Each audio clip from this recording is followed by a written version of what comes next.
Crystal field theory शुरू करना है। तो read that crystal field theory.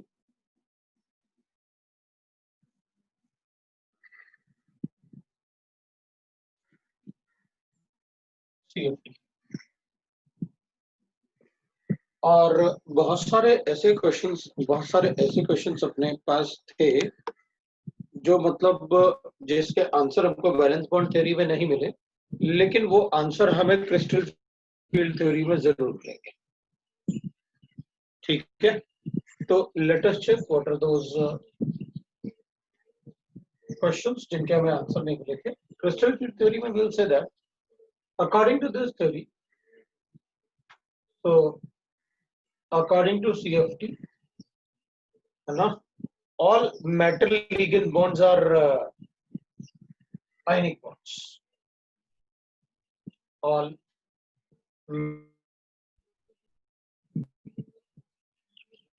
bonds are ionic. So all the metal ligand bonds जो होते हैं वो ionic bonds होंगे according to the right this theory. ठीक है, तो again we'll write the postulates. इस थ्योरी में होता क्या है वो देखेंगे।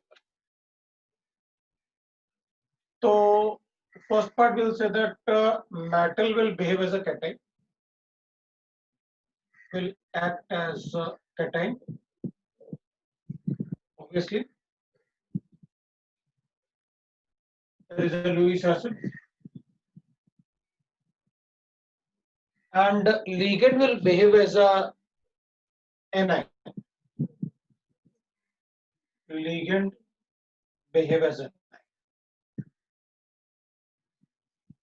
है ना, और Lewis base। ठीक है, so will behave as an anion. If it is a neutral ligand ना, तो उसमें डाइपोल्स होंगे, तो डाइपोल्स का जो डेल्टा नेगेटिव चार्ज होगा that will behave as an anion, that is a Lewis base. And for neutral ligands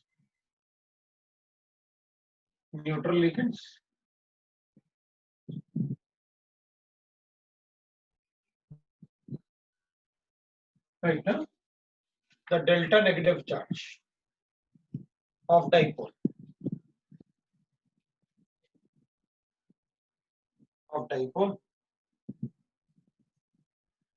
will behave as point charge,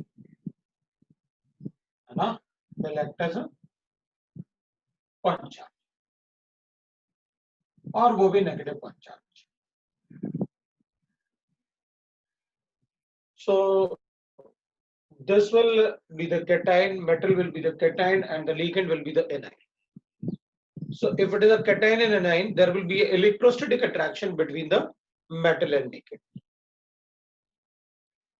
So we'll write that due to cationic and anionic nature. Cationic and right now positive charge, that is of cation, and negative charge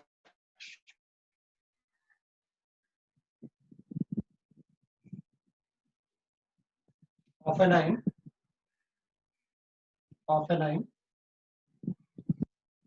na? So the negative charge of anion,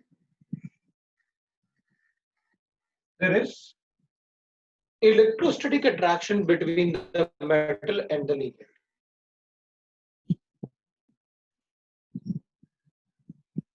Electrostatic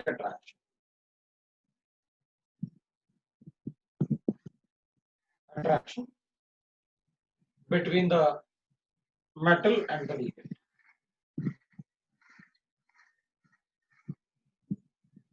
So it means that we require, अगर हमें ionic bond बनाना है तो we know that we require a cation, we require a anion. Cation will be the metal ion जो central atom होता है, और ligands will act as a anion. So let us check what we have to do. अब अपन point 4 में देखते हैं। Point 4 में will right कि एक्चुअली में जो क्रिस्टल फील्ड थ्योरी में मेटल लिगेंड बॉन्ड बनते हैं वो कैसे बनते हैं एंड व्हाट हैपेंस। तो रादर देन राइटिंग इधर अपन ने ऐसा कुछ भी नहीं लिखा हुआ है, यू नो दैट आपने सिर्फ बताया हुआ है मेटल कैटायन होता है और लिगेंड एनायनिक पार्ट होता है, दोनों में इलेक्ट्रोस्टैटिक अट्रैक्शन होगा, आपने पॉइंट्स में लिख दिया, दैट्स ऑल। वो हम सबको पता है कि there will be electrostatic attraction. Point number 4 में विल राइट दैट एक्चुअली में what happens in a crystal field. तो पॉइंट नंबर 4 को मैं लिख लेता हूं ऐसे, initially right, initially the ligand approach the metal line. Metal line spherically and symmetrically. Spherically and symmetrically. Symmetrically through the axis. Through the axis. The axis. So we'll say that जो भी मतलब through the axis, we can write like this कि मुझे थोड़ा और space चाहिए, वो मतलब rather than writing in points ना, तो मैं इन पॉइंट्स को हटा रहा हूँ बिकॉज इधर ऐसा कुछ भी नहीं लिखा हुआ है। वी नो दैट आपने सिर्फ कैटायनिक पार्ट एनायनिक पार्ट बताया और there is electrostatic attraction, we know that. तो आपने यहाँ पर लिखा initially ligand will approach the metal ion spherically and symmetrically. So मैं थोड़ा सा डायग्रामेटिकली मतलब आपको बताना चाहता हूँ, ठीक है। तो वो डायग्राम के थ्रू अगर आप लिखेंगे अपन तो हमेशा याद रहेगा, उसको बार बार अपन को कभी पढ़ने की जरूरत नहीं। तो ठीक है, वी हैव रिटन दैट कि भाई स्फेरिकली और सिमेट्रिकली इनिशियली अप्रोच करेंगे थ्रू द एक्सिस। तो मैंने क्या कहा कि भाई जैसे मेटल लाइन है अपने पास, तो इनिशियली क्या होता है कि लिगेंड्स जो है ना, हम पहले अज्यूम कर लेते हैं क्योंकि सबसे ज्यादा कॉम्प्लेक्सीज कौन से बनते हैं, ऑक्टेटेल कॉम्प्लेक्सीज। तो हम उसी के बेसिस पे अपने कंसेप्ट डिस्कस करते हैं, फिर हम टेट्राहेड्रल कॉम्प्लेक्स और अदर कॉम्प्लेक्स की बात करेंगे, ठीक है। तो अपन करेंगे इनिशियली क्या होता है कि लिगेंड्स जो होते हैं, जैसे ये अपने लिखा L1 L2 L3 L4 L5 और ये L6, मतलब इस तरीके से अपन ने क्या कर लिया, लिगेंड्स बना लिया। तो इनिशियली क्या होता है कि जो लिगेंड्स होते हैं वो स्फेरिकली और सिमेट्रिकली अप्रोच करता है मेटल लाइन। तो स्फेरिकली तो आपको दिख ही रहे होंगे और सिमेट्रिकली भी, क्योंकि सारे के सारे ऑलमोस्ट इक्वल डिस्टेंस से अप्रोच कर रहे होंगे। So we are able to tell ये सभी लिगेंड्स अपने लोन पेयर के साथ इसकी तरफ इनिशियली अप्रोच करते हैं metal ligand. So spherically and symmetrically, spherically and symmetrically, ठीक है। तो इनिशियली थ्रू द एक्सिस, तो अब होगा क्या कि स्फेरिकली और सिमेट्रिकली ये इनिशियली अप्रोच करते हैं, तो when they come very near to the metal line, so when ligand right now are very close to metal line, तो मेटल लाइन, तो जब लिगेंड्स मेटल लाइन के काफी क्लोज होते हैं तो एक टाइम आएगा जब मेटल लाइन के लिगेंड काफी क्लोज होंगे, तो होगा क्या, मेटल लाइन में जो डी इलेक्ट्रॉन्स होते हैं, 3D में जो इलेक्ट्रॉन्स होते हैं, मेटल लाइन में 3D में इलेक्ट्रॉन्स होते हैं ना, जिनमें अपन पेयरिंग की बात करते हैं कि भाई पेयरिंग होगी या नहीं होगी, depends on the strength of ligand. तो इसके डी इलेक्ट्रॉन्स जो होते हैं, 3D इलेक्ट्रॉन्स जो होते हैं उसमें, और लिगेंड के नेगेटिव चार्ज या डाइपोल का डेल्टा नेगेटिव चार्ज, उसमें रिपल्शन शुरू होता है। तो अपन कहेंगे ठीक है भाई, वैसे तो बॉन्ड बनाना है और आप रिपल्शन की बात कर रहे हो, हाँ बिल्कुल, लेकिन इनिशियली ऐसे ही होता है।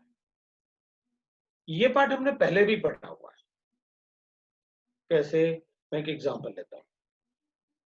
अपन कहते हैं कि भाई CH4 मॉलिक्यूल है, मैंने सिंपलेस्ट एग्जांपल लिया।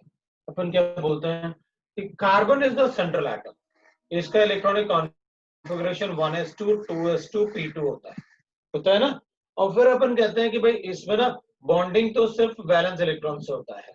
तो अपन कहते हैं अच्छा ठीक है, अगर वैलेंस इलेक्ट्रॉन से होता है तो ये 2s हो गया और ये 2p हो गया, ये 2p हो गया। ऐसे लिखते हैं अपन, भाई ये 2s है और ये 2p है। तो अपन क्या लिखते हैं, इसमें 2 इलेक्ट्रॉन्स हैं और इसमें भी 2 इलेक्ट्रॉन्स हैं। अब अपन क्या कहते हैं, this is the electronic configuration of carbon. लेकिन उसे तो CH4 में 4 बॉन्ड बनाने हैं, और अगर 4 बॉन्ड बनाने हैं जबकि यहाँ पर तो 2 ही अनपेयर्ड इलेक्ट्रॉन है, तो फिर 4 बॉन्ड कैसे बनेंगे। तो अपन क्या कहते हैं कि नहीं नहीं, होता क्या है ना कि जब इसके जो इलेक्ट्रॉन्स हैं, 2 इलेक्ट्रॉन तो ऐसे अनपेयर्ड हैं जबकि 2 पेयर्ड इलेक्ट्रॉन है। तो अपन क्या बोलते हैं, अपन कहते हैं कि जब 4 हाइड्रोजन एटम इस कार्बन को अप्रोच करेंगे, तो जब 4 हाइड्रोजन एटम इस कार्बन को अप्रोच करेंगे तो what will happen, there will be a repulsion between the electron of hydrogen and the electrons of carbon. उस रिपल्शन की वजह से ये वाला इलेक्ट्रॉन यहां एक्साइट हो जाएगा, क्योंकि इलेक्ट्रॉन से क्या होगा, रिपल्शन से क्या होगा, एनर्जी बढ़ेगी।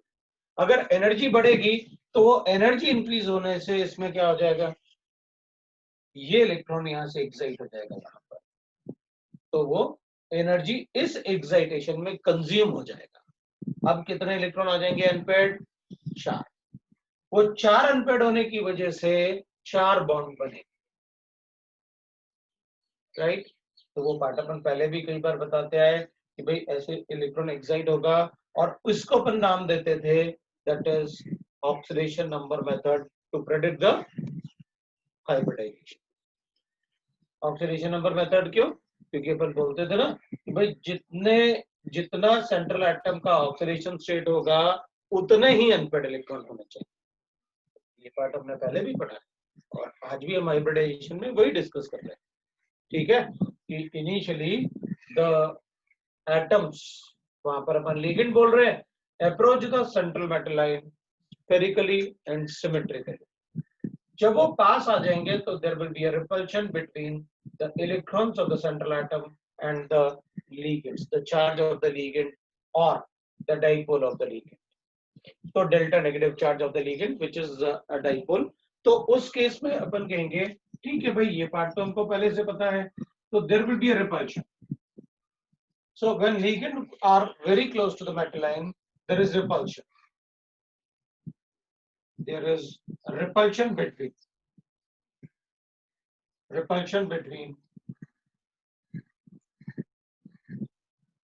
the 3D electrons of metal and negative charge of ligand. Charge of ligand. इनमें क्या होगा, रिपल्शन होगा। तो अब अपन क्या करेंगे, अच्छा जब मेटल लाइन यहाँ पर होगा ऐसे, तो मेटल लाइन में अपन लिगेंड्स लिख देते हैं भाई, L1 हो गया, ये L2 हो गया, ये L3 हो गया, ये L4 हो गया, L5 है अपने पास, L6 है अपने पास। तो ये काफी पास आ जाएंगे, ये काफी पास आ जाएंगे। जब ये काफी पास आ जाएंगे मेटल लाइन में, तो there will be a repulsion. So due to repulsion, there will be a repulsion between these. ये जो अप्रोच कर रहे हैं इनमें रिपल्शन होगा। अभी repulsion, due to repulsion what will happen, due to the repulsion, the 3D orbital, right, that due to repulsion, the 3D orbitals, due to repulsion, the 3D orbital will, 3D orbitals कौन से orbitals थे, the dxy, dyz, dzx, dx square minus y square and dz square will lose their degeneration. they will lose their degeneracy. So we know that what is degeneracy is, मतलब जो 5 orbital जिनकी energy same थी वो अपना degeneracy loose कर देंगे. So we'll say that due to that they will lose their degeneracy. So अगर degeneracy lose होंगे तो they will convert into the two types of non-degenerated orbitals. So degeneracy and converts into two types of orbitals. तो दो type के orbitals में ये convert हो जाएंगे. और जो दो टाइप के ऑर्बिटल्स हैं, ऑर्बिटल्स में two types of orbital called as EG and T2G orbitals. They are spectroscopic terms.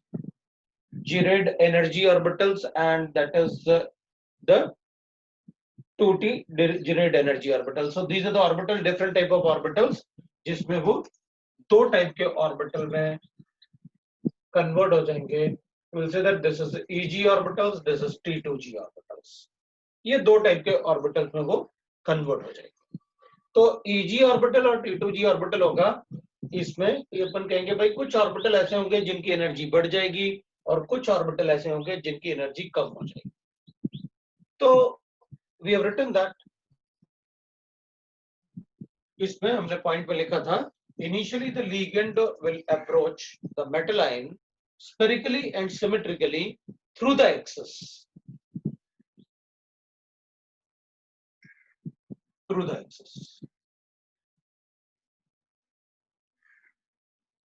अगर एक्सेस के थ्रू अप्रोच करेंगे तो ऑब्वियस सी बात है, we know that there are in the 3D orbitals there are two orbitals which are lying on the axis.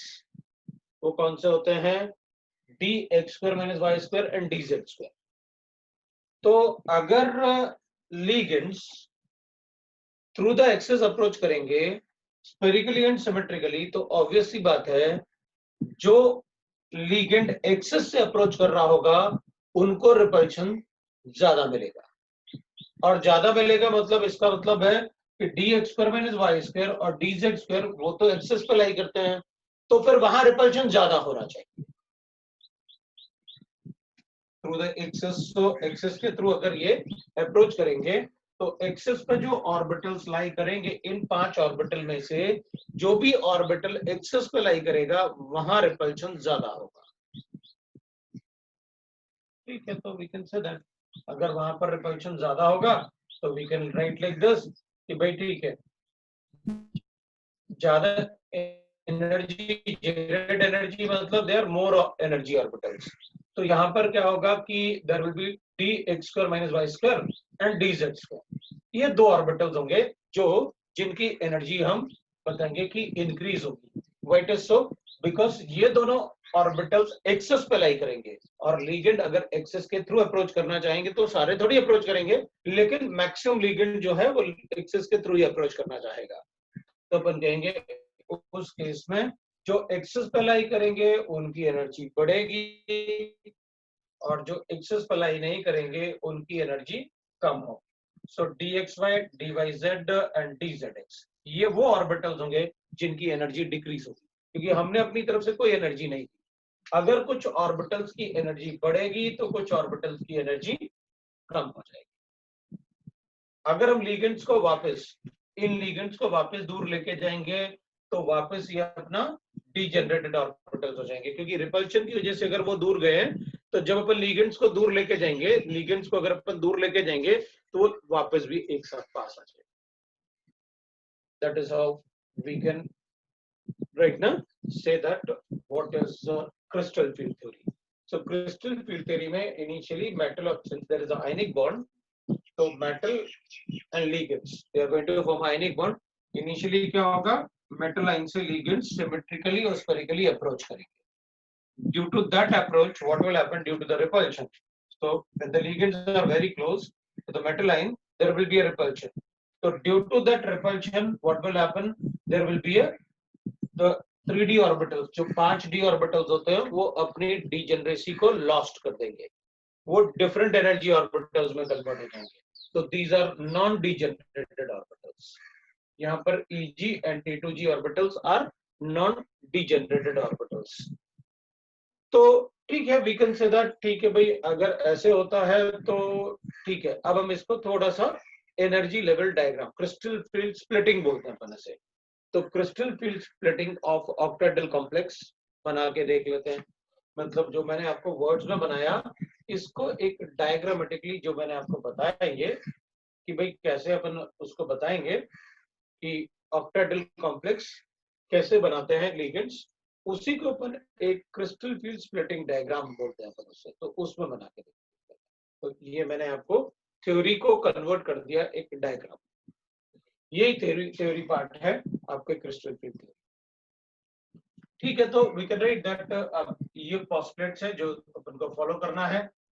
Next we can write is इसमें crystal field splitting in octahedral complexes. तो पहले अपन octahedral complexes का clear पढ़ लेते हैं। So crystal field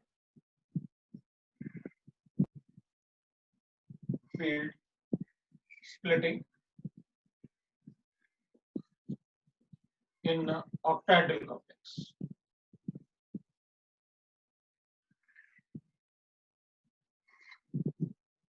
ठीक है भाई, we'll see that कि how crystal field splitting will take place in the octahedral complex.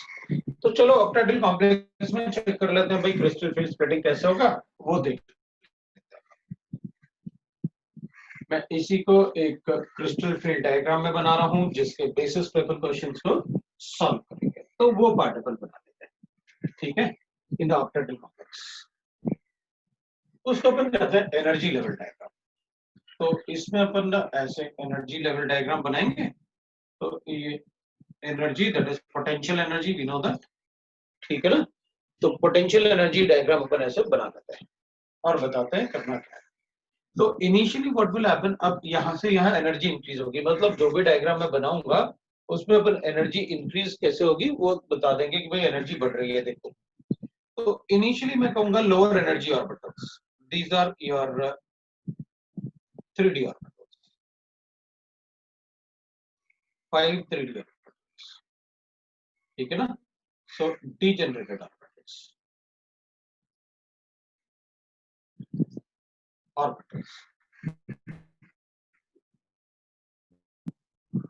Right. ये dxy हो जाएगा, dyz हो गया, dzx हो जाएगा, dx square minus y square और dz, ये 5D ऑर्बिटल्स हो गए।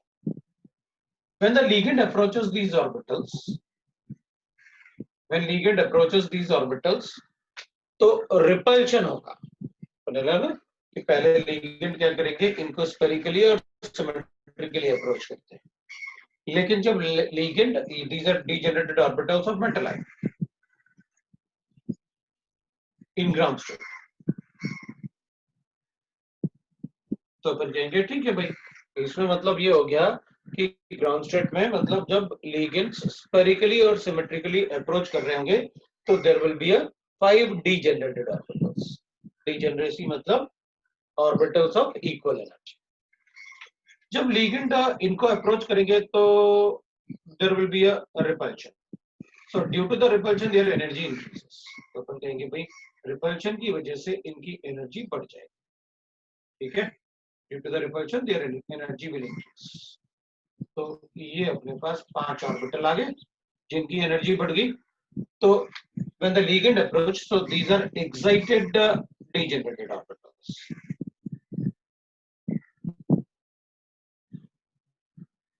ठीक है ना, excited degenerated orbitals.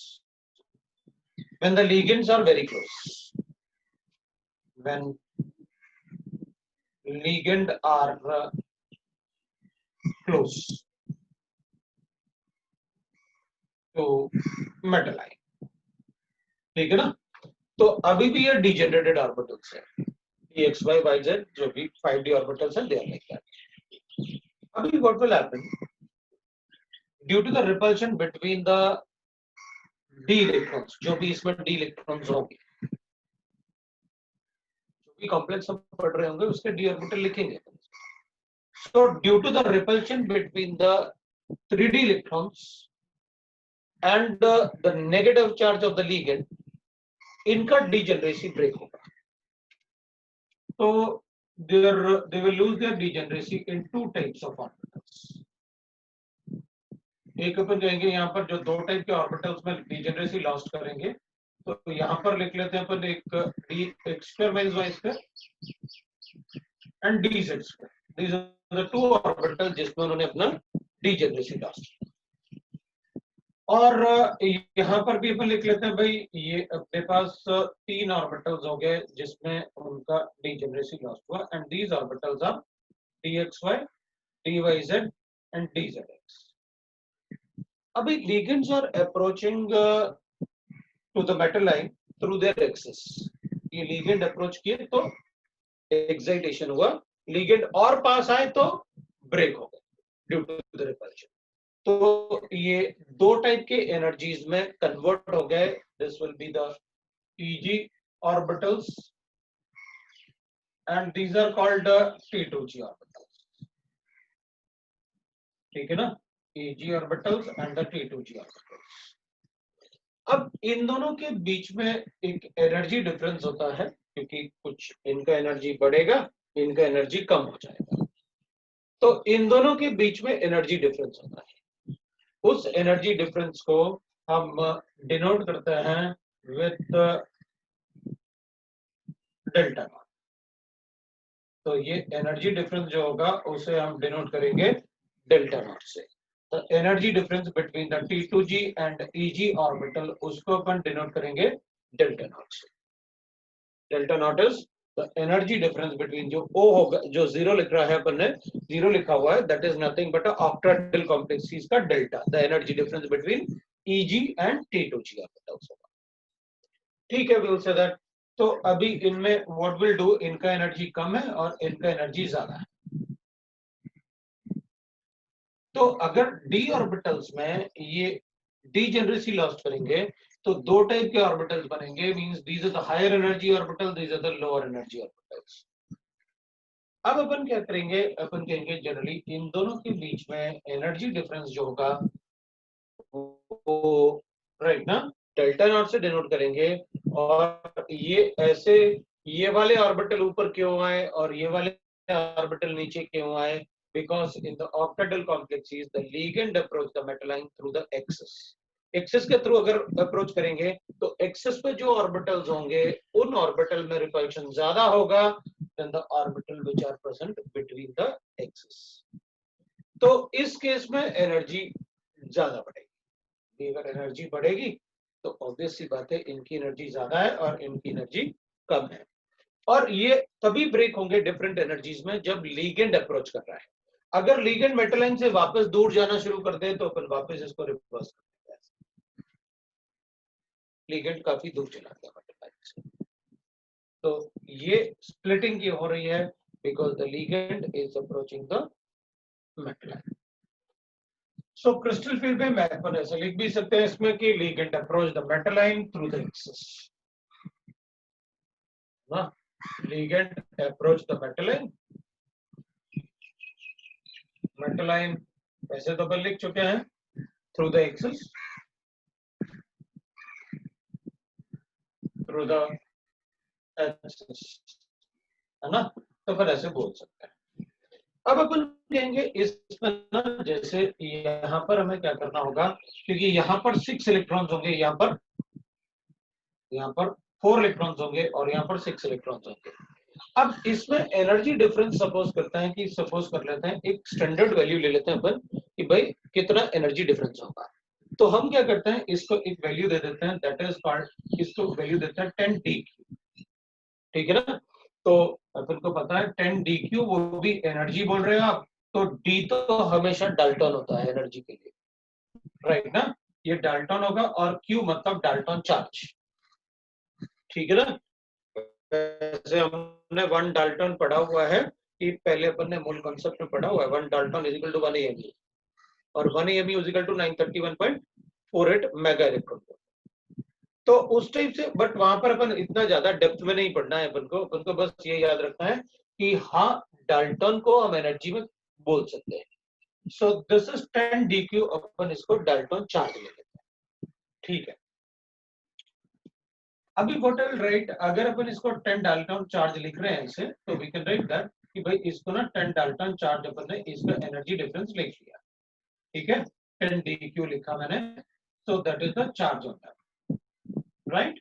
अब अपन चेक कर लेते हैं भाई कि इसमें 10 dq ले लिया हमने चार्ज। अब अपन लिखेंगे कि इन दोनों में, क्योंकि यहाँ पर 6 इलेक्ट्रॉन है और यहाँ पर 4 इलेक्ट्रॉन है।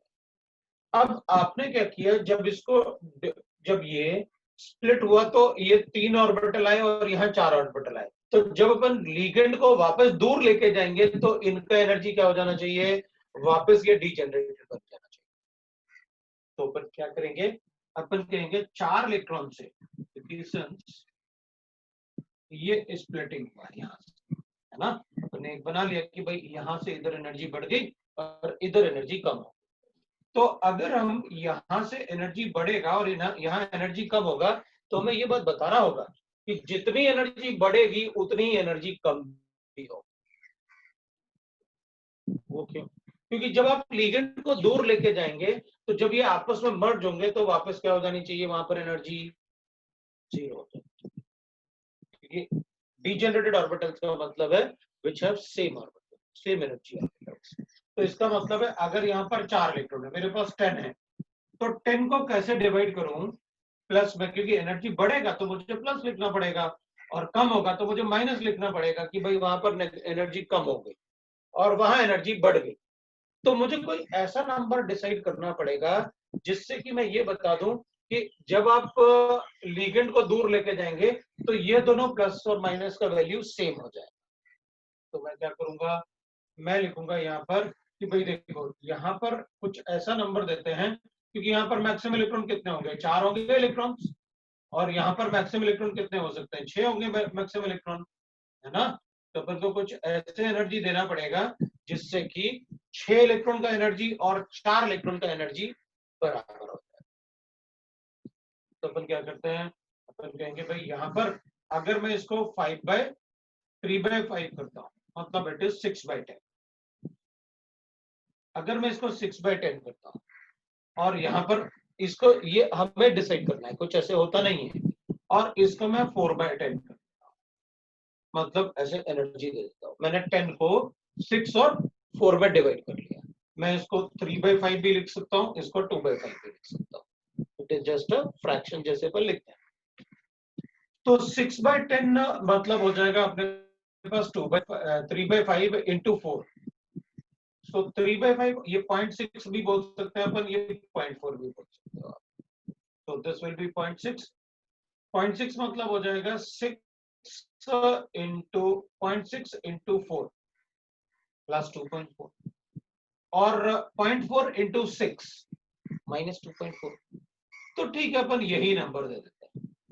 हमने क्या किया, हमें, हमारे पास 10 था नंबर, हमने 10 को इस टाइप से डिवाइड कर देते हैं कि जितना 4 इलेक्ट्रॉन का एनर्जी बढ़ेगा उतना ही 6 इलेक्ट्रॉन का एनर्जी कम होगा।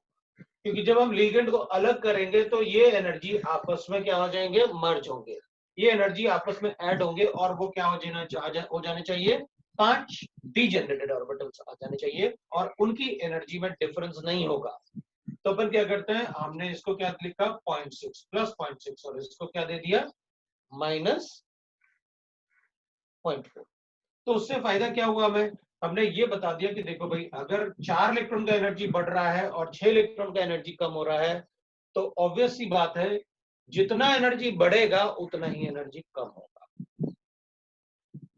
और ये स्प्लिटिंग क्यों हो रहा है, क्योंकि लिगेंड मेटल को अप्रोच कर रहा था, जब बहुत पास आएगा तो रिपल्शन होगा, जब बहुत ज्यादा पास होगा तो स्प्लिटिंग होगी। तो स्प्लिटिंग होने से जितनी एनर्जी बढ़ेगी उतनी एनर्जी कम होनी चाहिए, क्योंकि अगर हम लिगेंड को दूर लेके जाएंगे तो वापस एनर्जी क्या हो जानी चाहिए, तो बता देंगे कि इनकी एनर्जी बढ़ रही है, इनकी एनर्जी कम हो रही है, बढ़ रही है तो मैंने प्लस लिखा और कम हो रहा है तो ये माइनस लिखा। ये एक तरीके से हम कहेंगे भाई इक्विलिब्रियम पॉइंट था जिससे एनर्जी बढ़ रही है और इसी पॉइंट से एनर्जी कम भी हो रही है। तो जनरली इस इक्विलिब्रियम पॉइंट या इस लाइन को जहां से ये ऑर्बिटल्स का स्प्लिटिंग होता है पॉजिटिव और नेगेटिव में, मतलब एनर्जी बढ़ेगा और कम होगा, उसको अपन कहते हैं बेरी सेंटर। इसको अपन कहते हैं बेरी सेंटर। अब वो वर्ड शायद अपन से पूछ लें, we are able to tell कि हाँ, the point from which the energy of the orbital increases and the energy of the orbital decreases is called the barycentre. ठीक है, we are able to write that कि भाई splitting होगा तो कैसे, हमने एनर्जी बता दिया ऑर्बिटल्स का कि जितना, अगर सारे ऑर्बिटल्स फिल्ड थे तो जितनी एनर्जी बढ़ेगी उतनी एनर्जी कम हो जाएगी। तो मैं इनको हटा लेता हूं और अपन बता सकते हैं, इनमें अपन को इलेक्ट्रॉन लिखना है तो मैं बता सकता हूं कि इलेक्ट्रॉन कैसे लिखना होता है। Now we will say that कि भाई इनकी एनर्जी ज्यादा है, इनकी एनर्जी कम है, तो इसके लिए अपन क्या करेंगे, हमेशा कैलकुलेट करेंगे क्रिस्टल फील्ड स्टेबलाइजेशन एनर्जी। तो एक फॉर्मूला लिखेंगे अपन क्रिस्टल फील्ड स्टेबलाइजेशन एनर्जी का। So that is called crystal field stabilisation energy is like this. So crystal field stabilization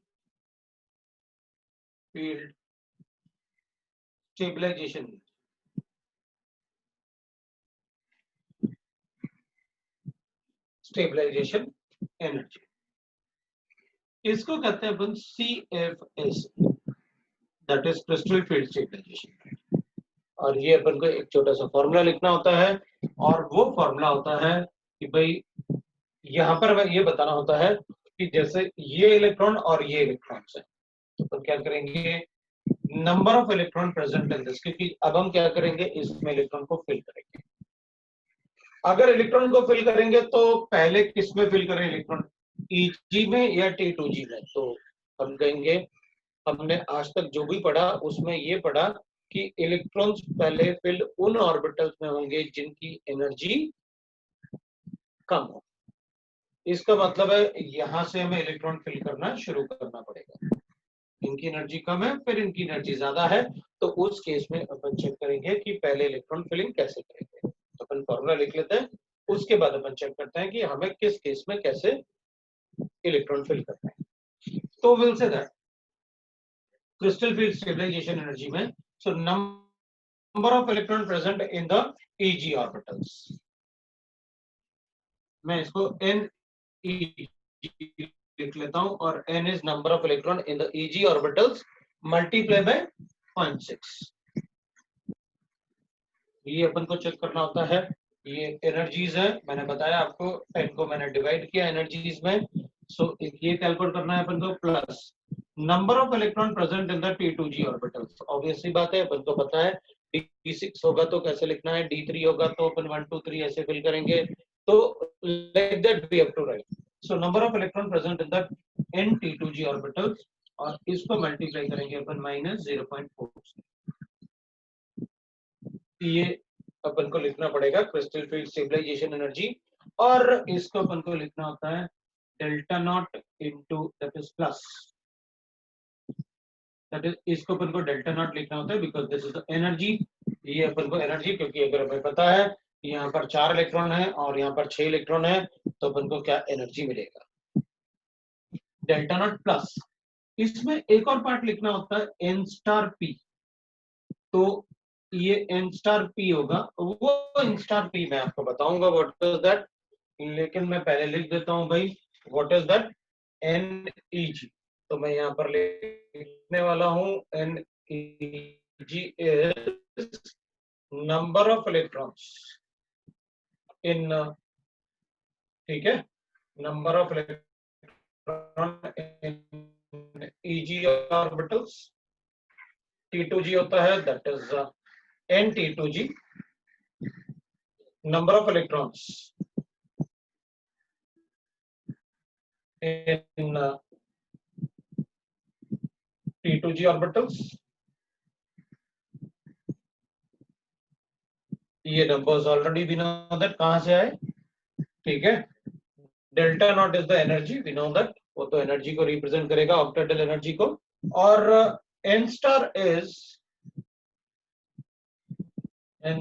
is number of electrons extra pair, वो मैं आपको बताऊंगा। और P is the pairing energy, is the pairing energy. P is the pairing energy. तो ये part वो था जो हमने इस फॉर्मूले के लिए लिखा कि उसमें क्या क्या है। अभी what will say that diagram हमें बहुत ज्यादा याद रखने की जरूरत नहीं है, बस मैंने आपको बताया कि what is crystal field splitting for orbital complex. अब इस डायग्राम के बेसिस पे हमें जो पॉइंट्स, मतलब जो चीजें हमें पता चली थी, वो वैलेंस बॉन्ड थ्योरी की सारी चीजें क्लियर। बट उस डायग्राम के बेसिस पे जो हमें लिखना है, वो डायग्राम के बेसिस पे जो हमें इंफॉर्मेशन मिलेगा, उससे हमारे सारे क्वेश्चन सॉल्व हो जाएंगे। तो वो इंफॉर्मेशन चेक करते हैं अपन कि भाई डायग्राम के बेसिस पे व्हाट इज दैट इंफॉर्मेशन। तो अपन क्या करेंगे डायग्राम के बेसिस पे। अब मैं इस डायग्राम को हटा रहा हूं, अगर आपको कोई डाउट है तो आप पूछ सकते हैं, अदरवाइज मैं इसमें इलेक्ट्रॉन के फिलिंग की बात करूंगा। और फिर हमें ये सब बनाने की जरूरत नहीं पड़ेगी, हमें सिर्फ इस पार्ट की जरूरत पड़ेगी क्वेश्चंस को सॉल्व करने की। वो पार्ट तो हम एक छोटा सा पार्ट बना लेंगे and I will tell you the examples कि आप कैसे एग्जांपल लेके क्वेश्चंस सॉल्व कर सकते हैं।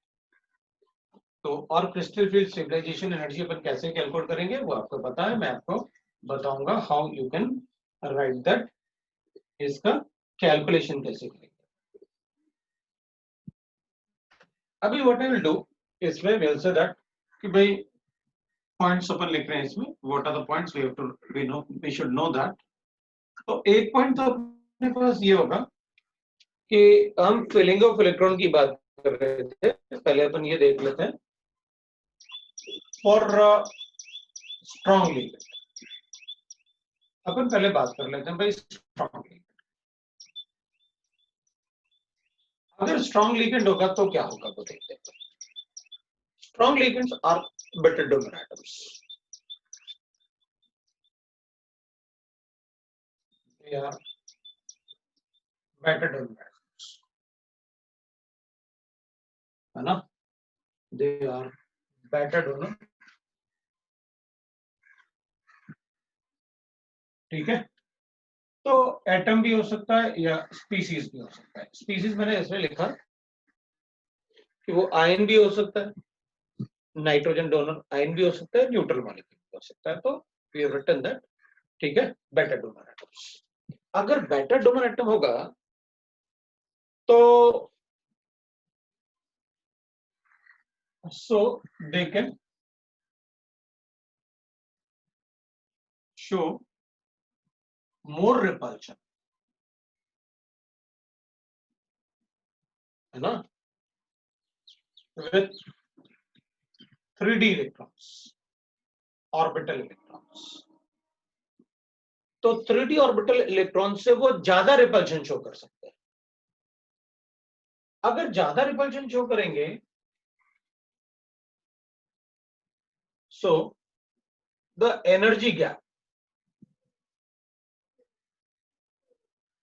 between EG and T2G orbital,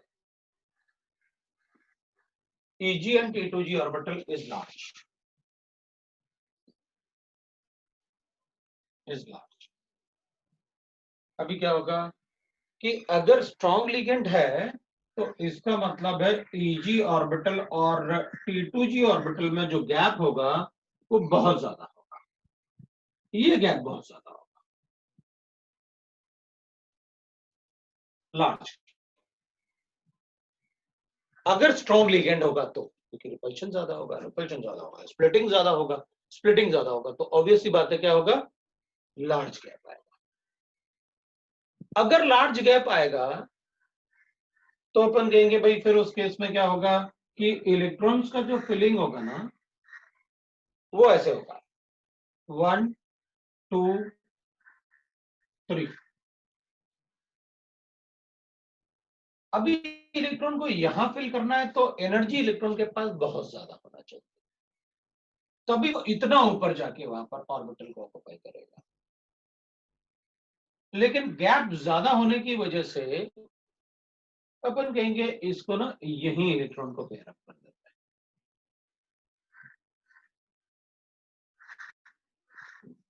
so the energy required for pairing of electron in the T2G orbitals. Pairing of electron in the T2G orbital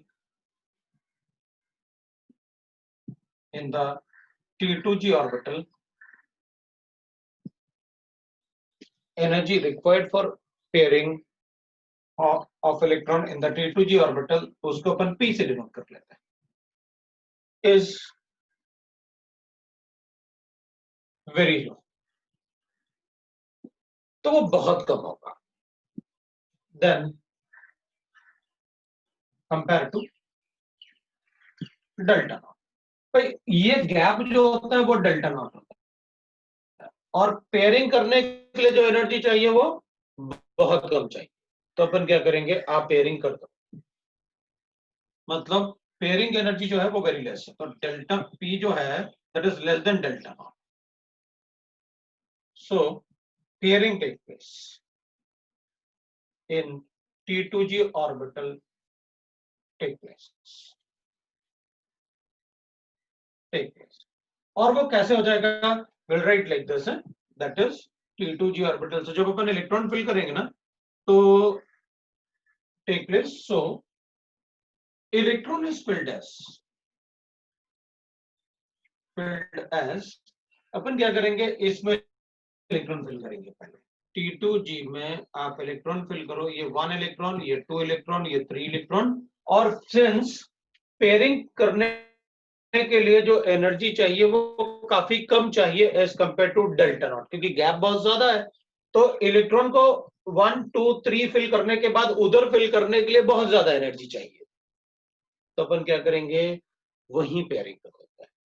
तो फिर इसका मतलब है वहां पर 4 5 6 इलेक्ट्रॉन ले लेते हैं, और उसके बाद अपन किसको फिल करेंगे, उसके बाद Eg को फिल करेंगे, और Eg को फिल करेंगे तो क्या होगा, 7 यहाँ पर 6 हो गया, अब अपन 7 8 9 और 10 को फिल करेंगे, सो 7 8 9 और 10।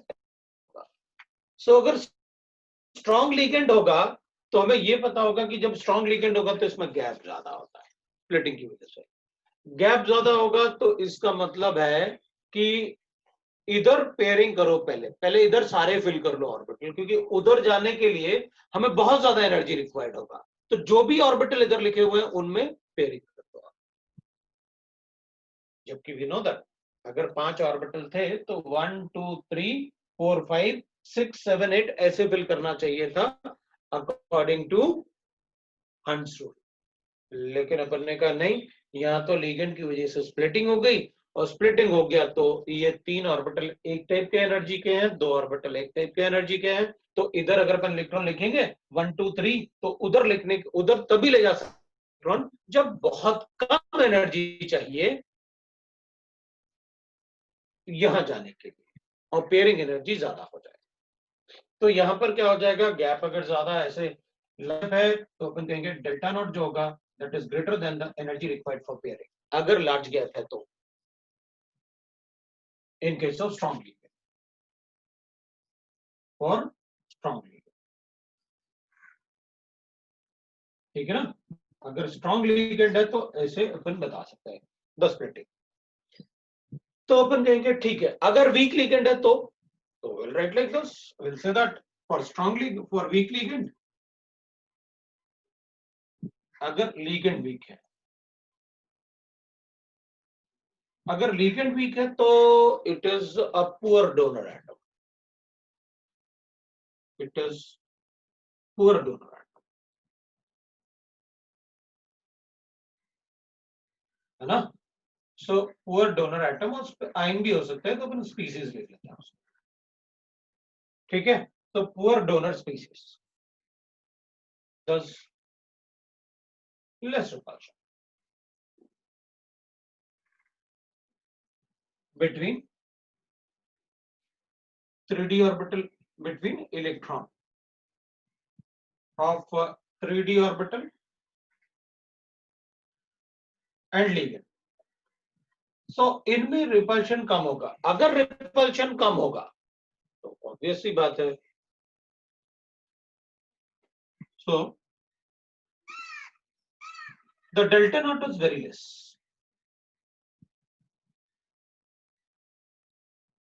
देन पेयरिंग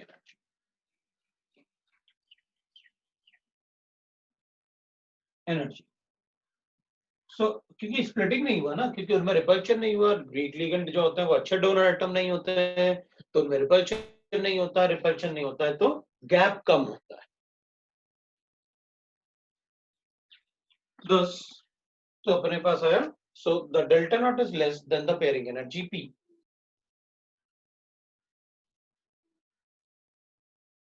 अभी delta not is very less as compare to pairing energy. इसका मतलब पेयरिंग एनर्जी ज्यादा है इसमें। मतलब अगर पेयरिंग करना है, पेयरिंग एनर्जी क्या होती है? Energy required for pairing of electron in the T2G। Pairing energy means energy required for, मतलब हमारे पास ये पता चल गया डेल्टा नॉट इज लेस मतलब P is greater than delta not. मतलब स्प्लिटिंग से जितना एनर्जी जनरेट हुआ, मान लो स्प्लिटिंग से अपन ने कहा कि भाई इसमें वीक लिगेंड के केस में स्प्लिटिंग से जनरेट हुआ और energy required for pairing is 7 kilo calories. P अपने पास 7 किलो कैलोरीज हो गया। इसका मतलब है कि भाई पेयरिंग नहीं कर सकते, क्योंकि पेयरिंग करने के लिए इससे ज्यादा एनर्जी चाहिए।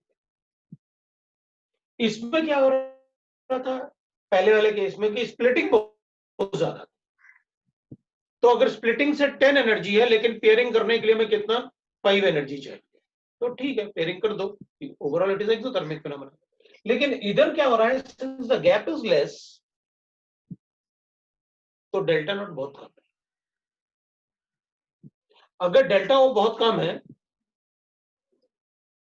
तो अपन कहेंगे फिर पेयरिंग कर लो, क्योंकि 1 2 3 ऊपर 4 5 लिखो, will follow the hunts rule ना। और अगर पेयरिंग करना है तो एनर्जी देना पड़ेगा, क्योंकि pairing energy is more than delta naught splitting energy. So इस केस में फॉर वीक लिगेंड, अगर वीक लिगेंड है,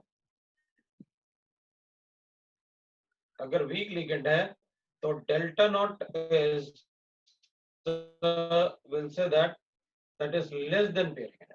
तो इस केस में the energy gap is low. और एनर्जी गैप अगर कम होगा तो इलेक्ट्रॉन्स अपन कैसे फिल करेंगे? अपन कहेंगे भाई एनर्जी इलेक्ट्रॉन फिल करने के लिए 1 2 3।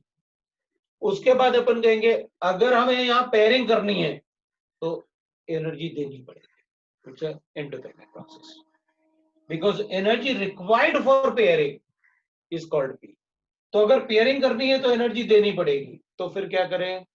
1 2 3 4 5 6 7 8 9 और 10 ऐसे फिल करूंगा। ठीक है भाई, तो अपन कहेंगे therefore filling of electrons. So filling of electrons, filling of electron कैसे करेंगे अपन? पहले T2G ऑर्बिटल में फिल करेंगे। तो T2G ऑर्बिटल में लिखूंगा मैं 1 2 3, इनमें 3 इलेक्ट्रॉन फिल करेंगे।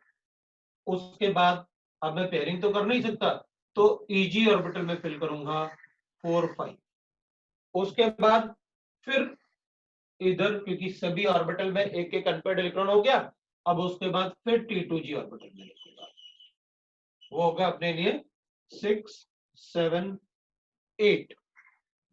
और अगर फिर भी इलेक्ट्रॉन बचा हुआ है तो अगेन EG ऑर्बिटल में 9 and 10।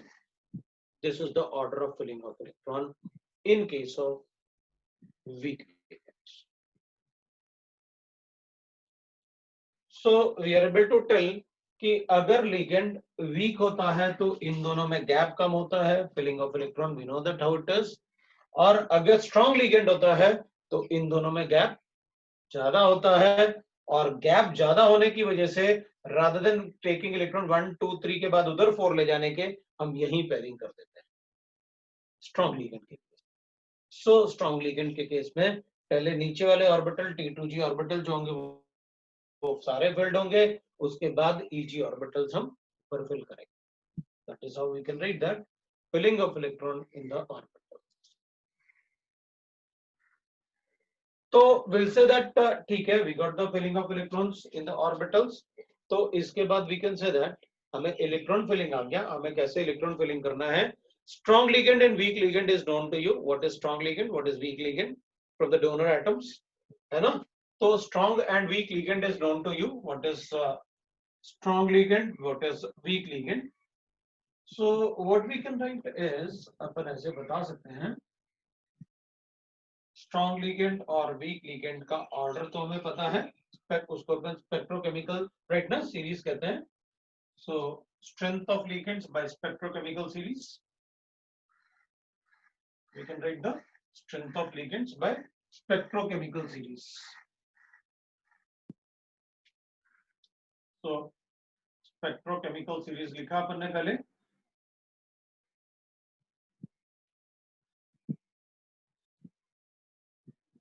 है ना, for the strength of ligands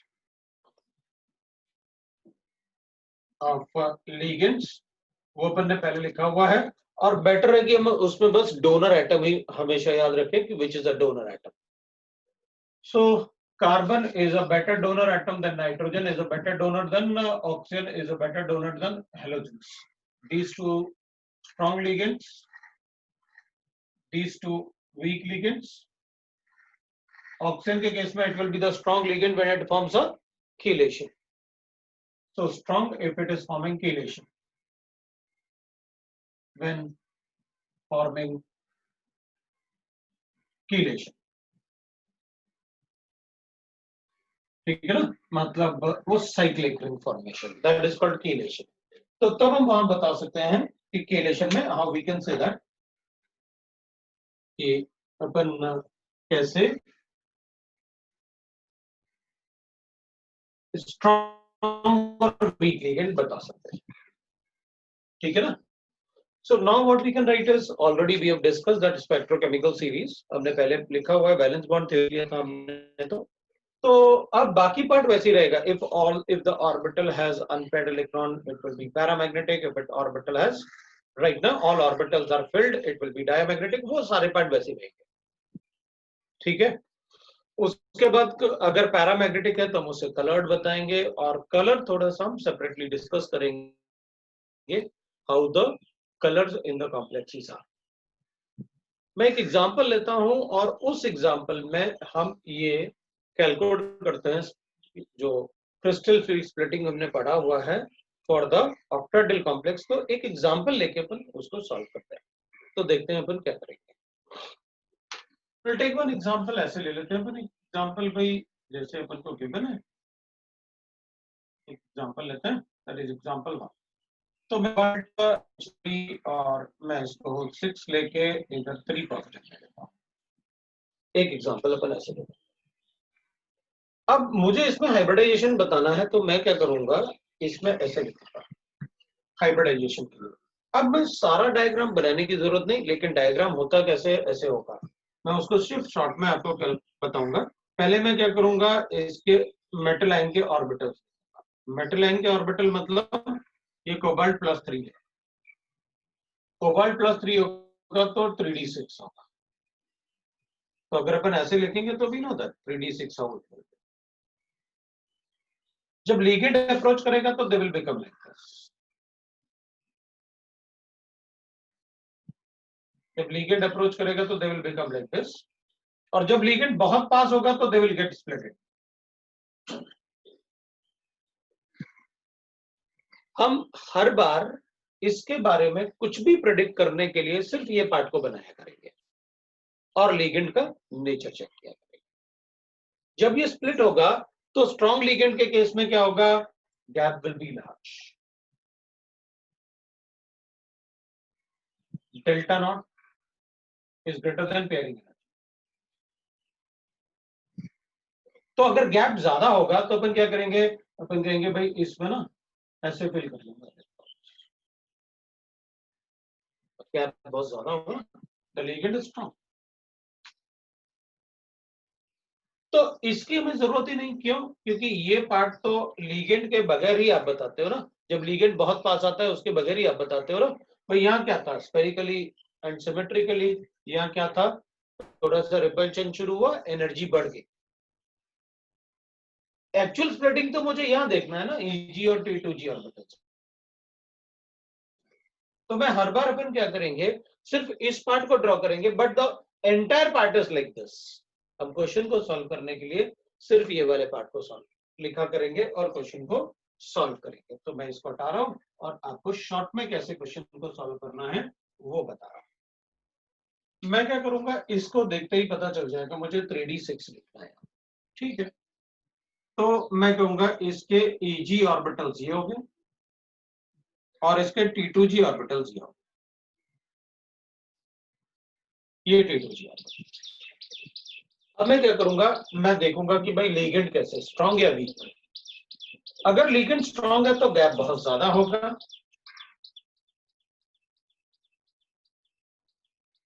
strong ligand, so large gap. Ligand is strong. ये एक बात मुझे पता है।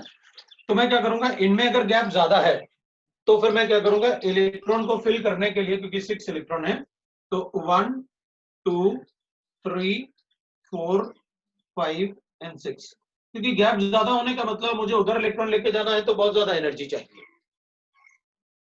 और उसको पेयर करने की एनर्जी क्या है, बहुत ज्यादा। Pairing energy required for pairing is very large, energy required for pairing is low, delta not is large, क्योंकि इन दोनों में गैप ज्यादा है। गैप ज्यादा होने का मतलब है डेल्टा नॉट बड़ा, और पेयरिंग करने के लिए एनर्जी जो होगा वो काफी कम चाहिए। हमने पेयरिंग कर दिया, कम चाहिए का मतलब ये है, पेयरिंग एनर्जी तो उतना ही चाहिए होता है, बट प्रॉब्लम इज दैट कि अगर गैप बड़ा हो जाएगा तो पेयरिंग हो जाएगा, क्योंकि डेल्टा नॉट बहुत बड़ा हो गया ना। इधर 1 2 3 4 5 6 और 7 अगर ऊपर लेके जाना है तो हम कहेंगे गैप छोटा होगा तो चला जाएगा, अगर गैप ज्यादा होगा तो हम यहाँ पर पेयरिंग कर रहे, हमने पेयरिंग कर। अब अपन कहेंगे अच्छा हाइब्रिडाइजेशन मुझे बताना है इसका, तो मैं कहूंगा इसको फिल करके, अभी ये दोनों तो खाली पड़े हुए हैं, तो इन्हीं में हाइब्रिडाइजेशन शुरू कर लेंगे। तो अपन कहेंगे भाई हाइब्रिडाइजेशन विल बी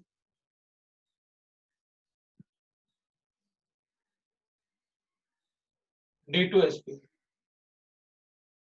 और पहले अपन क्या कर रहे थे, पहले अपन ऐसे चेक कर रहे थे, वैलेंस बॉन्ड थ्योरी, 6 इलेक्ट्रॉन्स हैं, फिल कर दिया। अब क्या करें, लिगेंड इज स्ट्रांग, पेयरिंग कर दो,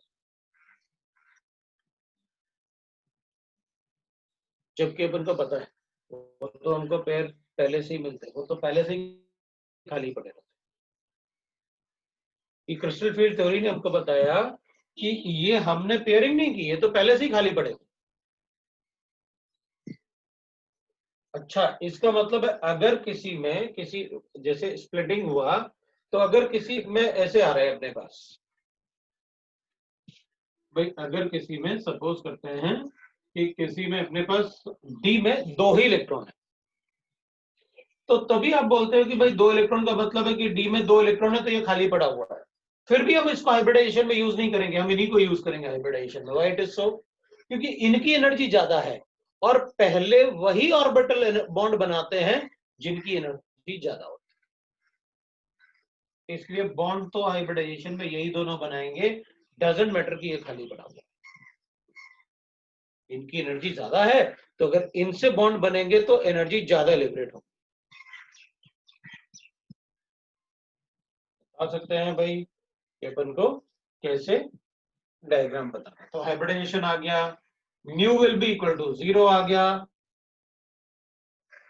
अब अपन करेंगे इसमें ना, अब ठीक है, विल रीड दैट, इसमें एक पार्ट चेक करेंगे, ठीक है। तो 6 7:15 हो गया। डीएबी वाले कह रहे हैं हमारा क्लास है, तो फिर मुझे इस क्लास का कंपनसेशन चाहिए, कंपनसेट करना पड़ेगा इस क्लास को आपको। बस एक मिनट और दो मुझे बस। तो म्यू आ गया मेरे पास। अब म्यू आ गया मेरे पास, तो मैं एक और काम करूंगा, CFSC calculate, crystal field stabilization, ठीक है ना। अब सीएफएससी कैलकुलेट करते हैं। तो सीएफएससी में अपन क्या करेंगे, वी नो दैट सीएफएससी क्या होता है, number of electron in the T2G orbital, या Eg ऑर्बिटल लिखो, कोई फर्क नहीं पड़ेगा। ऊपर अपन को क्या लिखना है, इनटू प्लस 0.6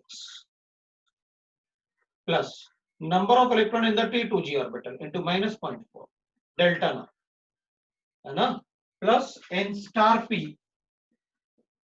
ये तो मैं इसके लिए अगर सीएफएससी कैलकुलेट करूंगा तो ऐसे कैलकुलेट करूंगा, CFSC will be equal to crystal field stabilisation energy, Eg में ऑर्बिटल 0,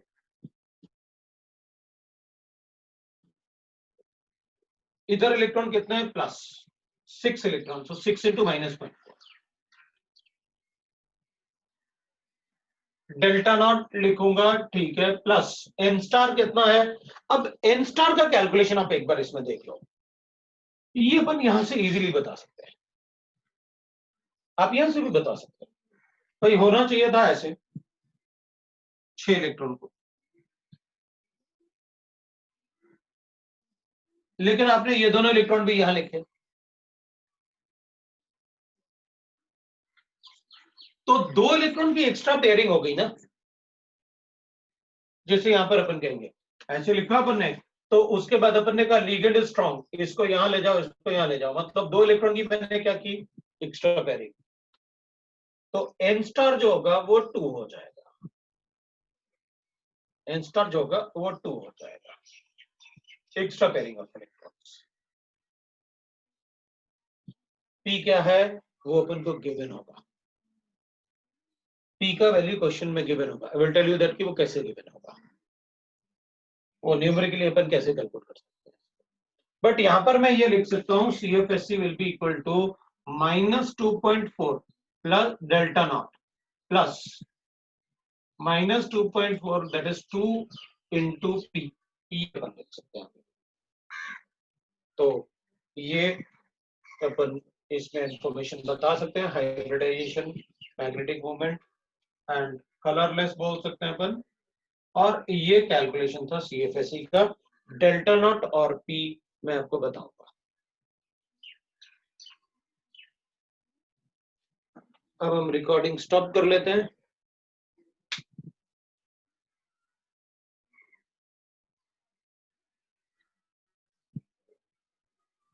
स्कूल अटेंड नहीं करेंगे,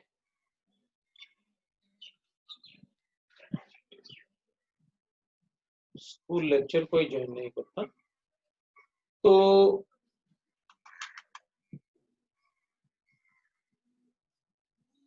बट फिर प्रॉब्लम ये होगा ना कि बच्चे अगर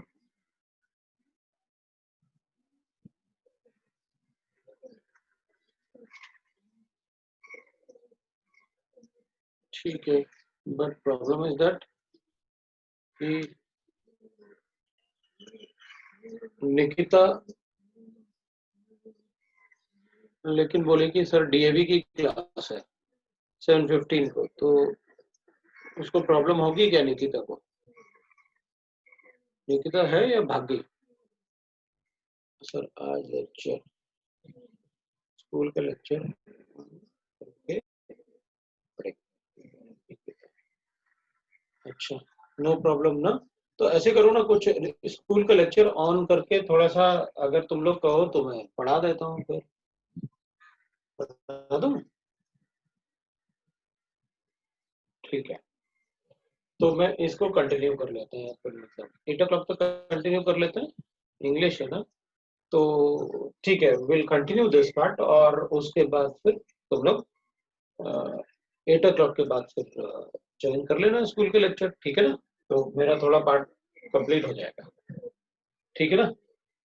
सो ठीक है, विल कंटिन्यू दिस। तुम लोग अगर बोल रहे हो तो मैं कंटिन्यू कर लेता हूँ इसको। स्कूल के लेक्चर को भी थोड़ा सा देख लेना आप लोग हैं, अगर आप लोग कहोगे तो मैं बंद कर दूंगा, फिर अपन किसी और दिन पढ़ लेंगे। तो विल से दैट अपन बात कर रहे थे कि हमें कैसे कैलकुलेशन करने हैं फॉर दिस पार्ट। एक तो हमें लिगेंड स्ट्रांग है या वीक है, तो हमें पेयरिंग एनर्जी बतानी होती है, हमें हाइब्रिडाइजेशन बताना होता है, हमें मैग्नेटिक मोमेंट और डाइपोल बताना होता है, और क्रिस्टल फील्ड स्टेबलाइजेशन एनर्जी बतानी होती है, और वो हम कैलकुलेट कर सकते हैं। अगर सारे ऑर्बिटल फिल्ड होंगे तो क्रिस्टल फील्ड स्टेबलाइजेशन एनर्जी 0 आ जाएगी, राइट ना। अगर सारे ऑर्बिटल ये भी फिल्ड होते हैं सारे, तो यहाँ भी हो जाता है ना 4 इंटू प्लस 0.46। तो वो डिपेंड करेगा, हम तो कैलकुलेशन करेंगे और अपन बता देंगे कि हमें कैसे कैलकुलेट करना है क्रिस्टल फील्ड स्टेबलाइजेशन एनर्जी। अब मैं बात कर रहा था कि भाई जैसे अपन को ना ये वाला वैल्यू है,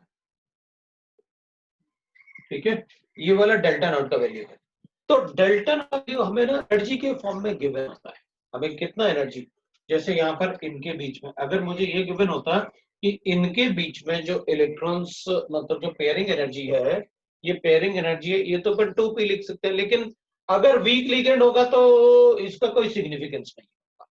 वीक लिगेंड के केस में कभी कोई एक्स्ट्रा पेयरिंग नहीं, पेयरिंग होती नहीं वीक लिगेंड में। अगर पेयरिंग नहीं होती तो एन स्टार का कोई सिग्निफिकेंस नहीं है, वो 0 रहेगा हमेशा वीक लिगेंड के केस में।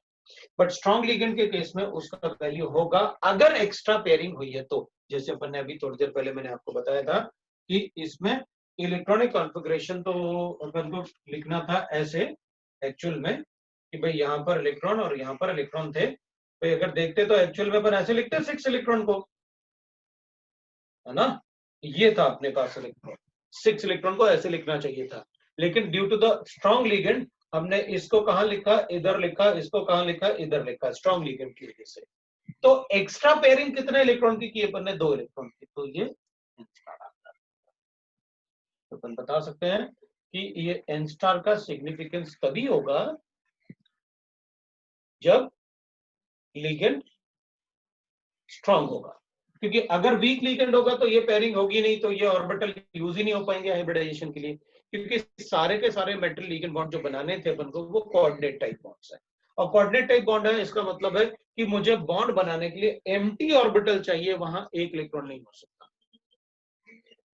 एक इलेक्ट्रॉन होता है तो शेयरिंग से सिर्फ कोवेलेंट बॉन्ड बनते हैं, आयनिक बॉन्ड नहीं बनेंगे, कोऑर्डिनेट बॉन्ड। तो अपन इसको बता सकते हैं। अब अपन क्या करेंगे, एक और एग्जांपल ले लेते हैं, और उस एग्जांपल में अपन क्या करेंगे, वीक लिगेंड ले लेते हैं। तो अगर हम वीक लिगेंड लेंगे तो देखो भाई सीधा सीधा है, अपन ऐसे लिख लेंगे। अगर मैं एग्जांपल 2 लिखता हूं तो एग्जांपल 2 को मैं ना इसी इलेक्ट्रॉनिक कॉन्फ़िगरेशन से ले लेता हूं, फिर अपन दूसरे भी ले सकते हैं, कोई प्रॉब्लम नहीं है। इसमें 3 नेगेटिव लेते हैं और we have taken 6 Cl, Cl is a weak. तो अपन क्या करेंगे, यहाँ पर लिखेंगे अपन 3d, that is cobalt 3 plus का इलेक्ट्रॉनिक कॉन्फ़िगरेशन होता है, दैट इज 3d6, ये इलेक्ट्रॉनिक कॉन्फ़िगरेशन।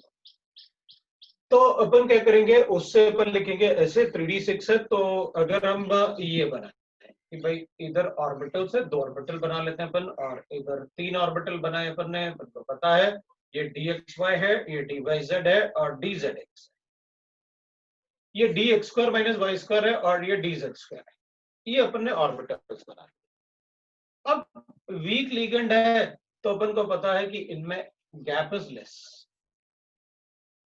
लो गैप। अगर गैप बहुत छोटा होगा, गैप बहुत छोटा होगा तो डेल्टा नॉट बहुत छोटा होगा। गैप अगर delta not is what, it is the energy difference between the 2 orbitals.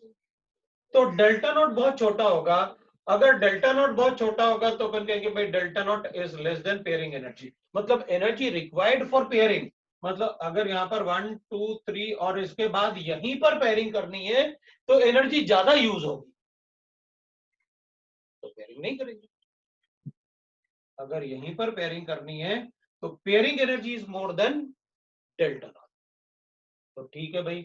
अगर यहीं पर पेयरिंग करनी है वापस तो एनर्जी ज्यादा रिक्वायर्ड होगा, ओवरऑल एंडोथर्मिक होगा, तो फिर नहीं करेंगे। नहीं करेंगे तो पेयरिंग नहीं करना है तो इधर 4 इधर 5 और इधर 6 ऐसे लिखेंगे। ठीक है, थोड़ी देर पहले अपन ने लिखा भी था कि वीक लिगेंड के केस में इलेक्ट्रॉन्स कैसे फिल करते हैं।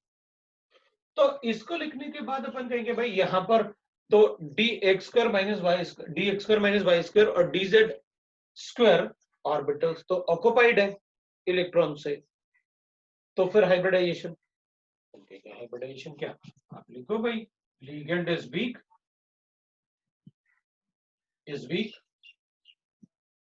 है ना। तो जैसे अपन ने लिखा था यहाँ पर स्ट्रेंथ ऑफ लिगेंड में, यहाँ पर लिगेंड इज स्ट्रांग, सो इधर अपन ने लिखा ligand is weak, so delta not is less than P, तो पेयरिंग नहीं होगी, तो अपन कहेंगे hybridisation. We know that sp3d2 hybridisation, sp3d2 hybridisation. फिर उसके बाद अपन कहेंगे हाइब्रिडाइजेशन में sp3d2 हाइब्रिडाइजेशन अपन को गिवन है, उसके बाद म्यू, तो अपन कहेंगे 4 इलेक्ट्रॉन है उसमें, तो mu will be equal to 4.85 Bohr magnetron के आसपास होगा। और अनपेड इलेक्ट्रॉन है, क्योंकि अनपेड इलेक्ट्रॉन 4 दिख रहे हैं अपन को, तो अपन को पता है कैसे कैलकुलेट करना होता है magnetic moment, under root of n into n plus, right ना, under root of n into n plus. ठीक है, we are able to tell, so 4.85 bm होगा, mu will be equal to that is 4.85 bm, तो कैसे, ठीक है ना। So will say that mu will be equal to under root of n into n plus 2 bm, we can write that. वो mu अपन कैसे calculate करते हैं वो अपन को पता है। तो अपन क्या करेंगे इसमें, अब क्या कैलकुलेट करना था अपन को, कलर तो अगर ऑब्वियस सी बात है it will be coloured and it will B paramagnetic है, तो कलर्ड भी बताएंगे अपन उसे। दूसरा विल से दैट, और कौन सा कलर होगा वो मैं आपको बताऊंगा, मैंने आपसे कहा कि कलर को मैं सेपरेटली डिस्कस करूंगा, बट अनपेड इलेक्ट्रॉन है तो कलर तो बताना ही बताना है और पैरामैग्नेटिक बताना है। CFSE की बात करते हैं, तो अगर इसमें CFSE की बात करेंगे तो will write that CFSE formula तो यही रहेगा, तो अपन क्या करेंगे इसमें CFSE कैलकुलेट करूंगा तो ऐसे आएगा। ठीक है, CFSE होगा तो फॉर्मूला तो रहेगा NEG ऑर्बिटल, NEG ऑर्बिटल्स हैं, दैट इज T2G ऑर्बिटल्स ना, और ये EG ऑर्बिटल्स है, तो अपन लिखेंगे NEG कितना है इसमें 2 इलेक्ट्रॉन, सो 2 इंटू 0.6 प्लस इधर कितने 4 इलेक्ट्रॉन है, सो 4 into -0.4 delta plus n star 0 होगा वीक लिगेंड के केस में, इन case of week ligand n star always 0, क्योंकि वहां कोई एक्स्ट्रा पेयरिंग नहीं हो सकती। तो will write that CFSE will be equal to, that is ये हो जाएगा हमारे पास 1.2 प्लस -1.6 डेल्टा, और अपने पास आ जाएगा क्योंकि n स्टार तो 0 होगा हमेशा, there is no extra pairing, so we'll write that 1.2, so minus 0.4 delta naught, that is the CFSE for gas. So for in case of weak ligand,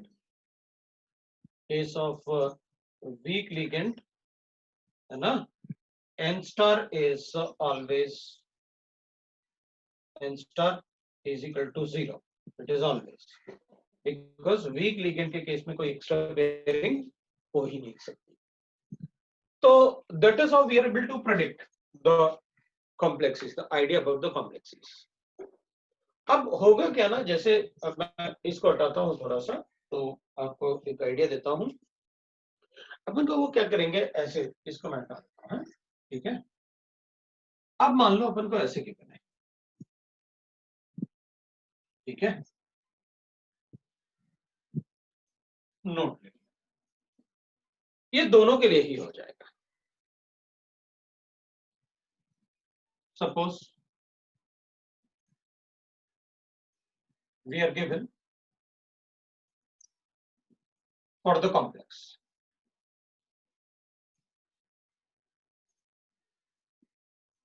मुझे ऐसे गिवन है delta not, for delta naught, the frequency is, that is 19200 per centimeter.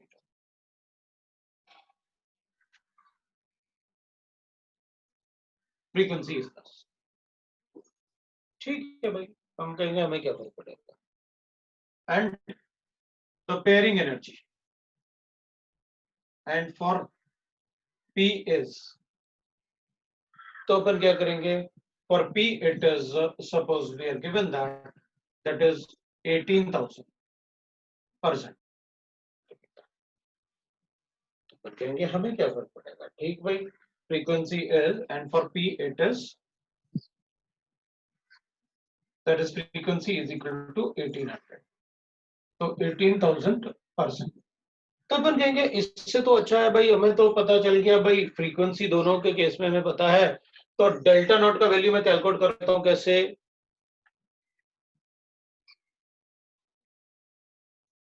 Therefore what I can write, E is equal to होता है H. अब अपन को पता है क्या करना है. पेयरिंग एनर्जी कैलकुलेट करना है, we are able to calculate and we can write here. और डेल्टा नॉट कैलकुलेट करना है तो उसके लिए भी अपन को फ्रीक्वेंसी गिवन है, कैलकुलेट करते हैं मल्टीप्लाई करके और उसको भी जूल्स में लिख देते हैं और बता देते हैं एनर्जी कितनी. That is how we get these values. और अपन बता देंगे what will be the crystal field stabilization value.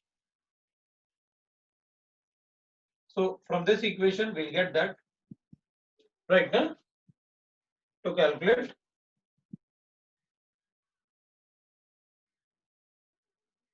delta naught and P. So delta naught और P अगर कैलकुलेट करना है तो we can write it.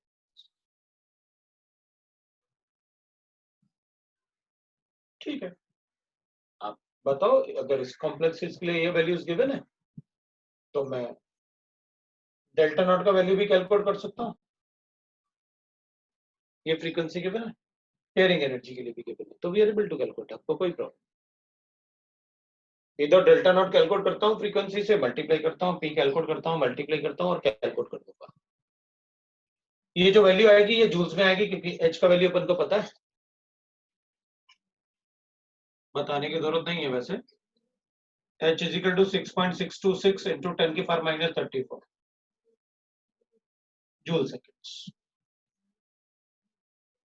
तो एनर्जी जो अपने पास आएगा वो जूल्स में आएगा, और जूल्स को अगर हमें किलो कैलोरीज पर मोल या लाइक दैट हमें कैलकुलेट करना है तो अपन करते हैं, क्योंकि अपन ने पहले पढ़ रखा है 1 electron volt per atom is equal to, है ना, तो 1 electron volt per molecule will be equal to, अपन बता देंगे 23.06 किलो कैलोरीज पर मोल और 96.4 किलो जूल्स पर मोल. वो अपन एटॉमिक स्ट्रक्चर से करते आ रहे हैं. Like that we can have calculations.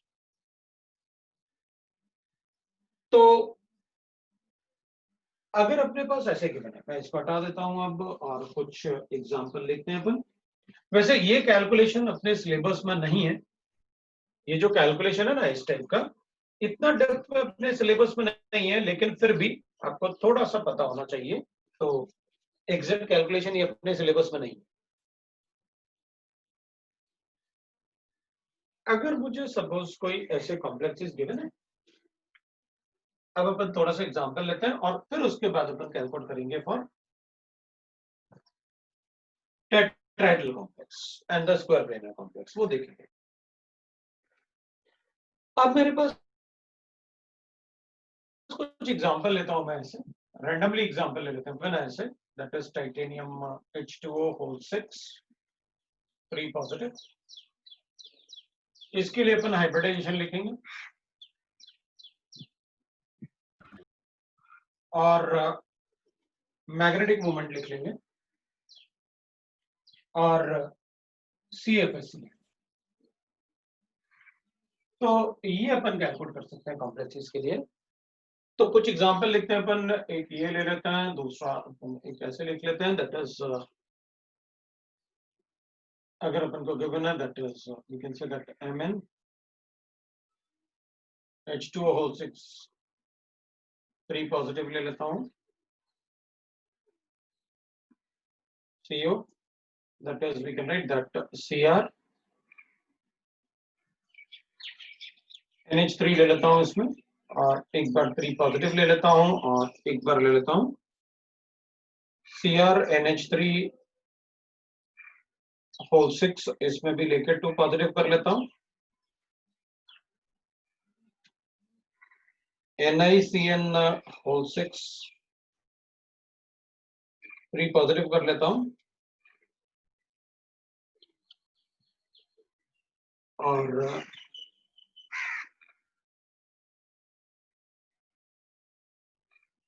we can write that NiCl6 3 negative कर लेता हूँ। These are the complex, और इसमें अपन को कैलकुलेट करना है क्या, the hybridization and mu as well as CFSE। तो अगर आप लोग कैलकुलेट करना चाहें तो आप लोग कैलकुलेट कर सकते हो। देखो कुछ मैं एक कैलकुलेट करके बताता हूं पहले आपको। जैसे टाइटेनियम है तो Ti के लिए दैट इज +3 ना, क्योंकि वाटर तो न्यूट्रली गिरता है। Ti का इलेक्ट्रॉनिक कन्फर्मेशन 3d2 4s2 ये होता है, तो 3d टाइटेनियम के लिए it will B 3d1। 3d1 तो will write that ligand is weak, ligand weak है तो विल से दैट एक ही इलेक्ट्रॉन होता है। ये खाली पड़े होंगे तब भी यूज तो इन्हीं को करना है। हाइब्रिडाइजेशन इज sp3d2 d2sp, क्योंकि ऑलरेडी इसमें खाली पड़े हुए हैं। Mu will be equal to 1, तो 1.732, और CFSE कैलकुलेट करूंगा तो सिर्फ ये होगा, यहाँ तो इलेक्ट्रॉन ही नहीं है।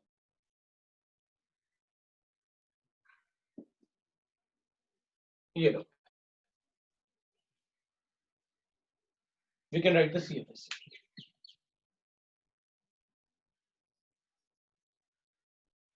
बाकी आप कैलकुलेट करने की कोशिश करो जो गिवन है अपन को, otherwise I will tell you अगर कोई प्रॉब्लम है तो। मैं डायरेक्टली आपको सिर्फ आंसर लिखूंगा, किसी में अगर डाउट होगा तो आप मुझे बता देना।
शुरू कर लेते हैं, है ना।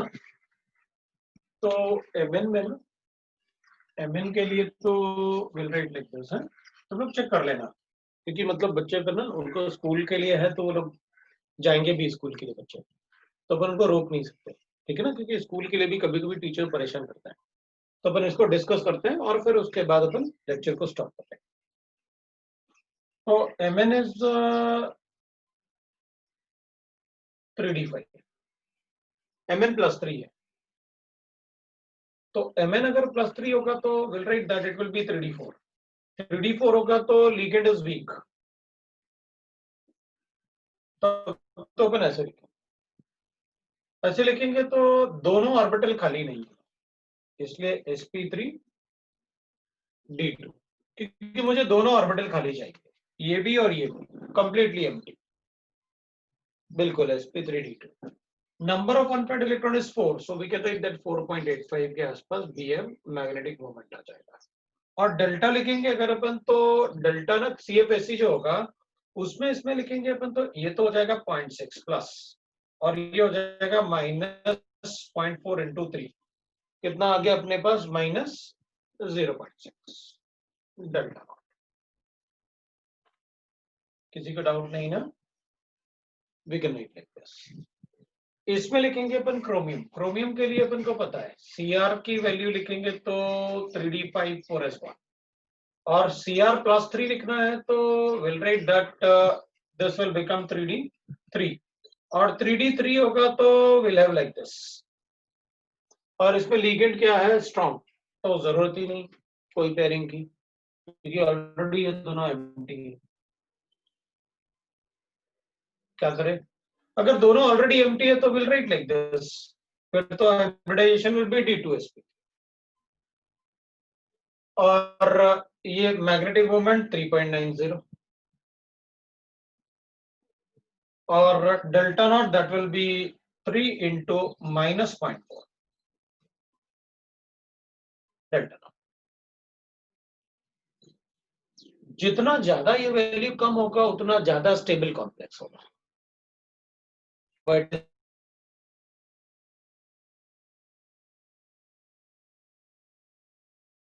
कम होगी ना तो स्टेबल ज्यादा होगा इन केस ऑफ नेगेटिव चार्ज। तो बाकी अपन चेक करेंगे अपन सिर्फ, क्योंकि बाकी बच्चे मतलब कुछ कुछ चले गए तो अपन और डिस्कस कर लेंगे, but here we can write like this. इधर अपन क्या करेंगे, ऑक्सीडेशन स्टेटस +2 होगा तो it will be like this, क्योंकि ये 3d4 होने वाला है, 3d4 होने वाला है तो विल रीड दैट, अब तो पेयरिंग करूंगा इधर, क्योंकि लिगेंड इज स्ट्रॉन्ग तो मुझे ऐसे लिखना चाहिए, ये एक्स्ट्रा पेयरिंग है, ये n स्टार बना जाएगा।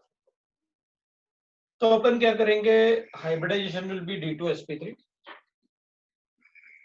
2.87, क्योंकि दो ही अनपेयर्ड इलेक्ट्रॉन है Bm, और ये आएगा अपने पास दैट इज 4 इंटू -0.4 -1.6 डेल्टा, और इसमें एक्स्ट्रा पेयरिंग भी हुआ और वो आ जाएगा n स्टार p, तो ये अपने पास जो आएगा ये 1 है इसमें, तो अपन n स्टार p को भी लिख सकते हैं। अभी इधर ni, तो मैं ni की बात करता हूं, we are going to write like this ni, तो ni की बात करेंगे तो निकल निकल विल बी बिनो दैट 3d8 4s2, अभी 3d8 होगा तो ni क्या है +3, ni +3, 2 इलेक्ट्रॉन 4s2 से निकालेंगे तो this will become 3d7, ligand is strong तो ठीक है, 1 2 3 4 5 6। अभी अपन को पता है कि स्ट्रॉन्ग लिगेंड है तो एक इलेक्ट्रॉन को स्पिन आउट कर सकता है, वीक लिगेंड नहीं कर सकता, एक इलेक्ट्रॉन को स्पिन आउट कर सकता है, वीक लिगेंड नहीं। क्यों? क्योंकि पहले से उसकी एनर्जी ज्यादा होगी, दैट इज Eg ऑर्बिटल में है, तो पहले से इस इन ऑर्बिटल की एनर्जी ज्यादा है, तो इस इलेक्ट्रॉन को स्पिन आउट करने के लिए एनर्जी बहुत कम चाहिए। वेरी फर्स्ट अनऑक्युपाइड ऑर्बिटल, जैसे हमने वैलेंस बॉन्ड थ्योरी में देखा था। तो हाइब्रिडाइजेशन इज D2sp3। वो अनपेड इलेक्ट्रॉन जो आपने स्पिन आउट किया है उसकी वजह से एक अनपेड इलेक्ट्रॉन होगा 1.732 pm, और इसमें अपन स्टेबलाइजेशन एनर्जी लिखेंगे तो will write that crystal field stabilisation energy will write that ये कितने हो जाएंगे -0.4 into 6, that is -2.4। वो स्पिन आउट किया है, पेयरिंग नहीं किया, इसलिए एन स्टार नहीं होगा। NiCl जाने की जरूरत, और उसमें B+3 है, मतलब electronic configuration will be like this. NiCl6 में NiCl6 के लिए आप 2 इलेक्ट्रॉन यहां लिखोगे, 3 आप यहां लिखने वाले हो, तो वीक लिगेंड होगा तो यूल राइट लाइक दिस 1 2 3 4 5 और ये 6 और एक 7। तो क्या लिखेंगे अपन? हाइब्रिडाइजेशन P3D2 है बिकॉज वो खाली नहीं है। Unpaired electron is 3, so I'll write that 3.90। और ये हो जाएगा CFSC के लिए, we'll write that this is 5 into -0.4 and this will be plus 0.6 into 2, तो ये 1.2, ये 2, so we'll write that it will be equal to -0.8, ये 2 और ये 1.2। ये लो भाई, we are able to write that, how to calculate the delta naught, how to calculate the hybridization and magnetic moment on the basis of crystal field theory। अब अपन यहाँ रुकेंगे। Tuesday का morning class हमेशा के लिए अपन चेंज करेंगे, either it will be on Wednesday और some other day, because Tuesday को शायद DAV वालों का स्कूल होता है। तो अब अपन रिकॉर्डिंग को स्टॉप कर सकते हैं, ठीक है? रिकॉर्डिंग को स्टॉप कर लो।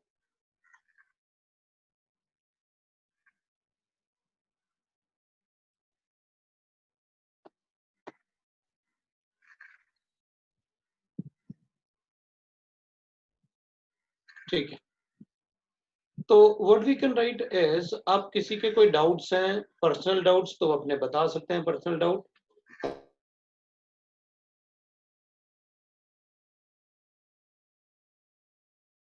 बोल सकता है, मैं उन पर्सनल डाउट को डिस्कस कर देता हूँ। सर वो कल ग्रुप पे डाला था वो। ठीक है, किसी और का भी कोई डाउट आया था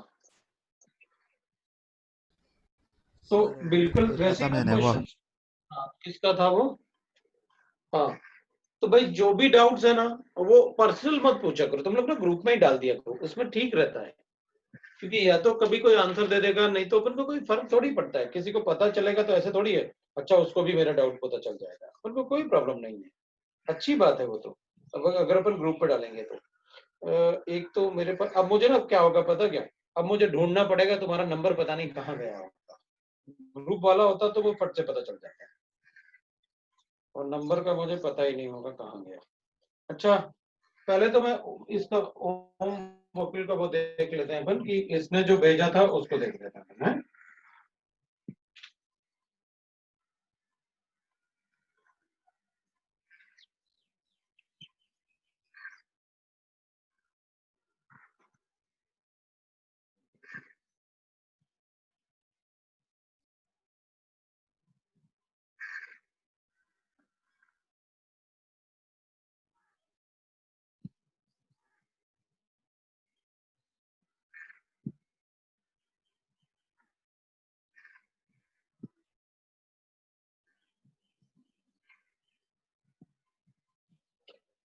अब ना जो रिएक्टिविटी होगा ना, PHMgBr का रिएक्टिविटी रिएक्टिविटी बताना था अपन को इससे। तो अगर PHMG-Br का रिएक्टिविटी बताना है ना, तो अपन तो एसिडिक स्ट्रेंथ के बेसिस पे बताएंगे,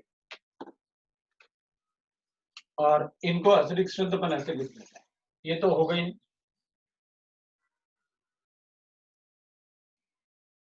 ये तो रिएक्ट नहीं करेगा, ट्रिपल बॉन्ड ही रिएक्ट कर सकता है, तो 4 ही हैं जो रिएक्ट करेंगे, बस इतना ही है। मुझे एक बार उसको देख लेना, हाँ बस इतना ही कर, और जो लिखा हुआ है मैं उसी को ABCD लिख देता हूँ ना, ताकि वही कंपाउंड अपन को मिल जाए।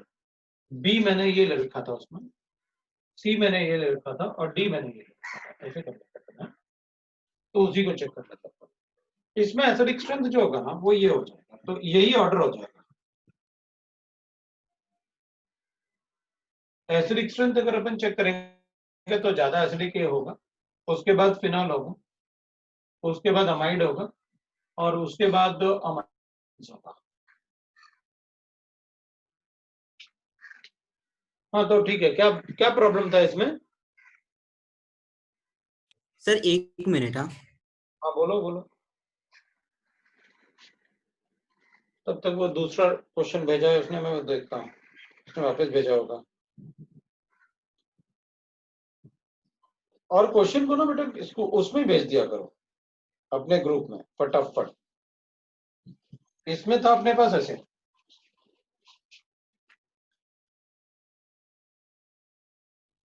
उसका कंपाउंड ये है, एक OH इधर है, डबल बॉन्ड है, इधर COH है, और इधर NO2 है,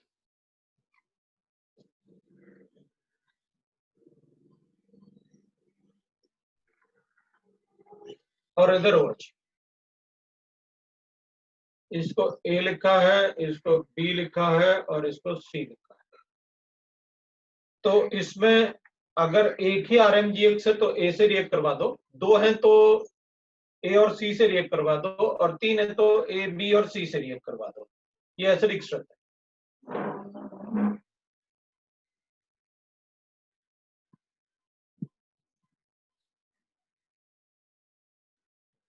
हाँ जी भाई, आप बता दो क्या करना है।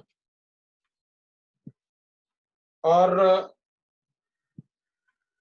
आपने एसिडिक स्ट्रेंथ लिखा हुआ है, बस ध्यान देना आपने ये बेंजीन नहीं बना रखा है, लेकिन उसको बेंजीन बना रखा है। सो ये जो पार्ट होगा ना B वाला, ये अल्कोहल है,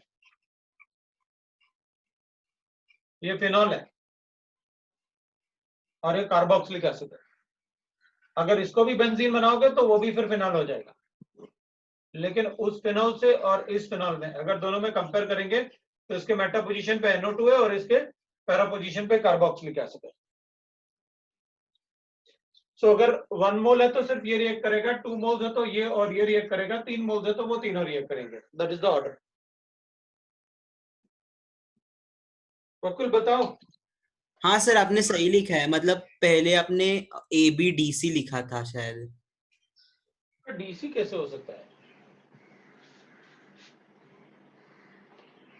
क्योंकि पहले तुम एक बार देख लो, मेरे ख्याल से बाकी बच्चे भी एक बार देख लेंगे, क्योंकि मुझे हाँ लगता है सर, तूने यहाँ पर CH3 DC लिखा हुआ है, कुछ और लिखा हुआ है। हाँ कुछ बोल रहा था कोई। हाँ सर, वो नोट्स में DC लिखा है, ABDC ऑर्डर। ABDC लिखा है? हाँ हाँ सर। सर। ये वो कैसे हो सकता है? ये अमाइड तो एम्फोट्रिक होता है, वो बेसिक होता है। एम्फोट्रिक होगा मतलब ज्यादा एसिडिक है इससे। ठीक है, अगर कभी ऐसा कुछ हो जाता है ना लिखने में, बट एक्सप्लेनेशन वही दिया होगा। एक्सप्लेनेशन लिखा वहां पर अपन ने? हाँ सर, आपने एम्फोटेरिक ही लिखवाया था। हाँ तो फिर एक्सप्लेनेशन वही दिया, लेकिन ABCD आगे पीछे हो गया, कोई बात नहीं। अगर ऐसे कहीं भी अपन को ना ऐसे लगता है कि वहां पर कोई एम्बिग्युइटी आ रही है, तो आप तुरंत पूछ लो कि सर मतलब आप बोल तो ये रहे थे लेकिन लिखवाया ये है, तो बिल्कुल ये आंसर ऐसे होगा अपना, एसिडिक स्ट्रेंथ।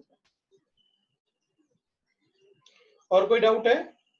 हाँ सर, एक डाउट है सर, अगर बल्की ग्रुप होगा तो उसकी न्यूक्लियोफिलिस मतलब अटैक करने की कैपेबिलिटी कम होगी क्या? वो तभी होगा जब सेम फंक्शनल ग्रुप से होंगे, मतलब ऐसे इसकी अटैक करने की न्यूक्लियोफिलिटी ज्यादा होगी अगर ऐसे है तो।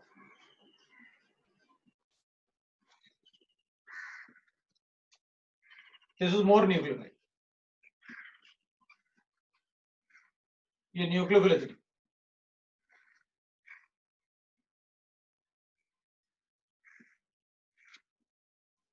अगर ऐसे है तो न्यूक्लियोफिलिसिटी का ऑर्डर ये होगा।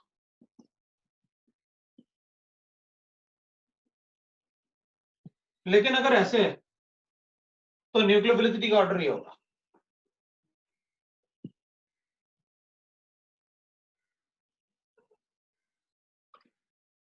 जबकि इसमें बेंजीन नहीं।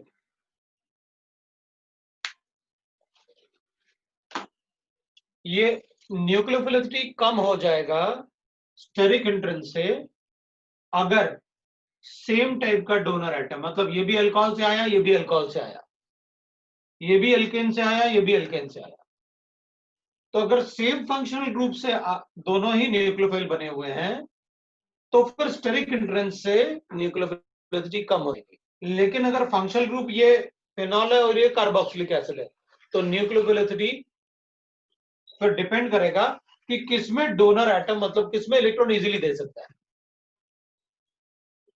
तो यहां पर रेजोनेंस स्टेबलाइज है, यहां पर इक्विवेलेंट स्ट्रक्चर है ना, तो यहां ज्यादा रेजोनेंस फिनोमेना है, मतलब नेगेटिव चार्ज ऑक्सीजन के पास कम देर के लिए रहेगा। इसमें जो न्यूक्लियोफिलिसिटी ज्यादा इसलिए है बिकॉज इससे ऑक्सीजन से नेगेटिव चार्ज ज्यादा देर के लिए नहीं जाएगा, क्योंकि अगर जाएगा तो किस पे आएगा, कार्बन पे, और कार्बन पे वो अनस्टेबल होगा, तो फिर डीलोकलाइज होगा, कार्बन पे आएगा तो ज्यादा टाइम के लिए ऑक्सीजन पे ही रहेगा नेगेटिव चार्ज, तो न्यूक्लियोफिलिसिटी अच्छी होगी। जबकि इसमें इक्विवेलेंट स्ट्रक्चर्स हैं, मतलब आधा यहां नेगेटिव चार्ज, आधा यहां, जबकि यहां आधे से बहुत ज्यादा होगा, मतलब oxygen can donate electron density easily. समझ में आया? सर थर्ड वाले केस में ऐसे भी, सी में ऐसे भी बोल सकते हैं ना कि ऑक्सीजन पे और कार्बन पे नेगेटिव चार्ज आने की पॉसिबिलिटी है, और राइट साइड पे दोनों ऑक्सीजन पे ही नेगेटिव आने की पॉसिबिलिटी है, तो फिर राइट वाला ज्यादा स्टेबल होगा तो कम न्यूक्लियोफाइल होगा। बिल्कुल, मतलब ये मैं ऐसे भी लिख दूंगा,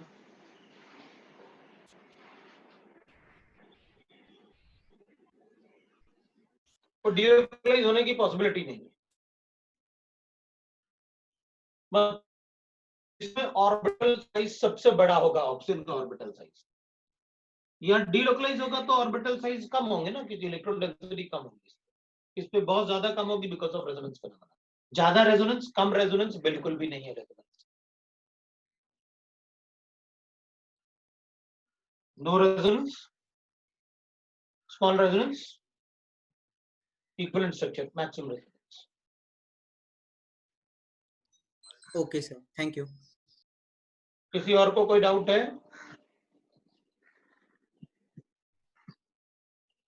नहीं, तो ठीक है, फिर आज स्टॉप करते हैं अपन।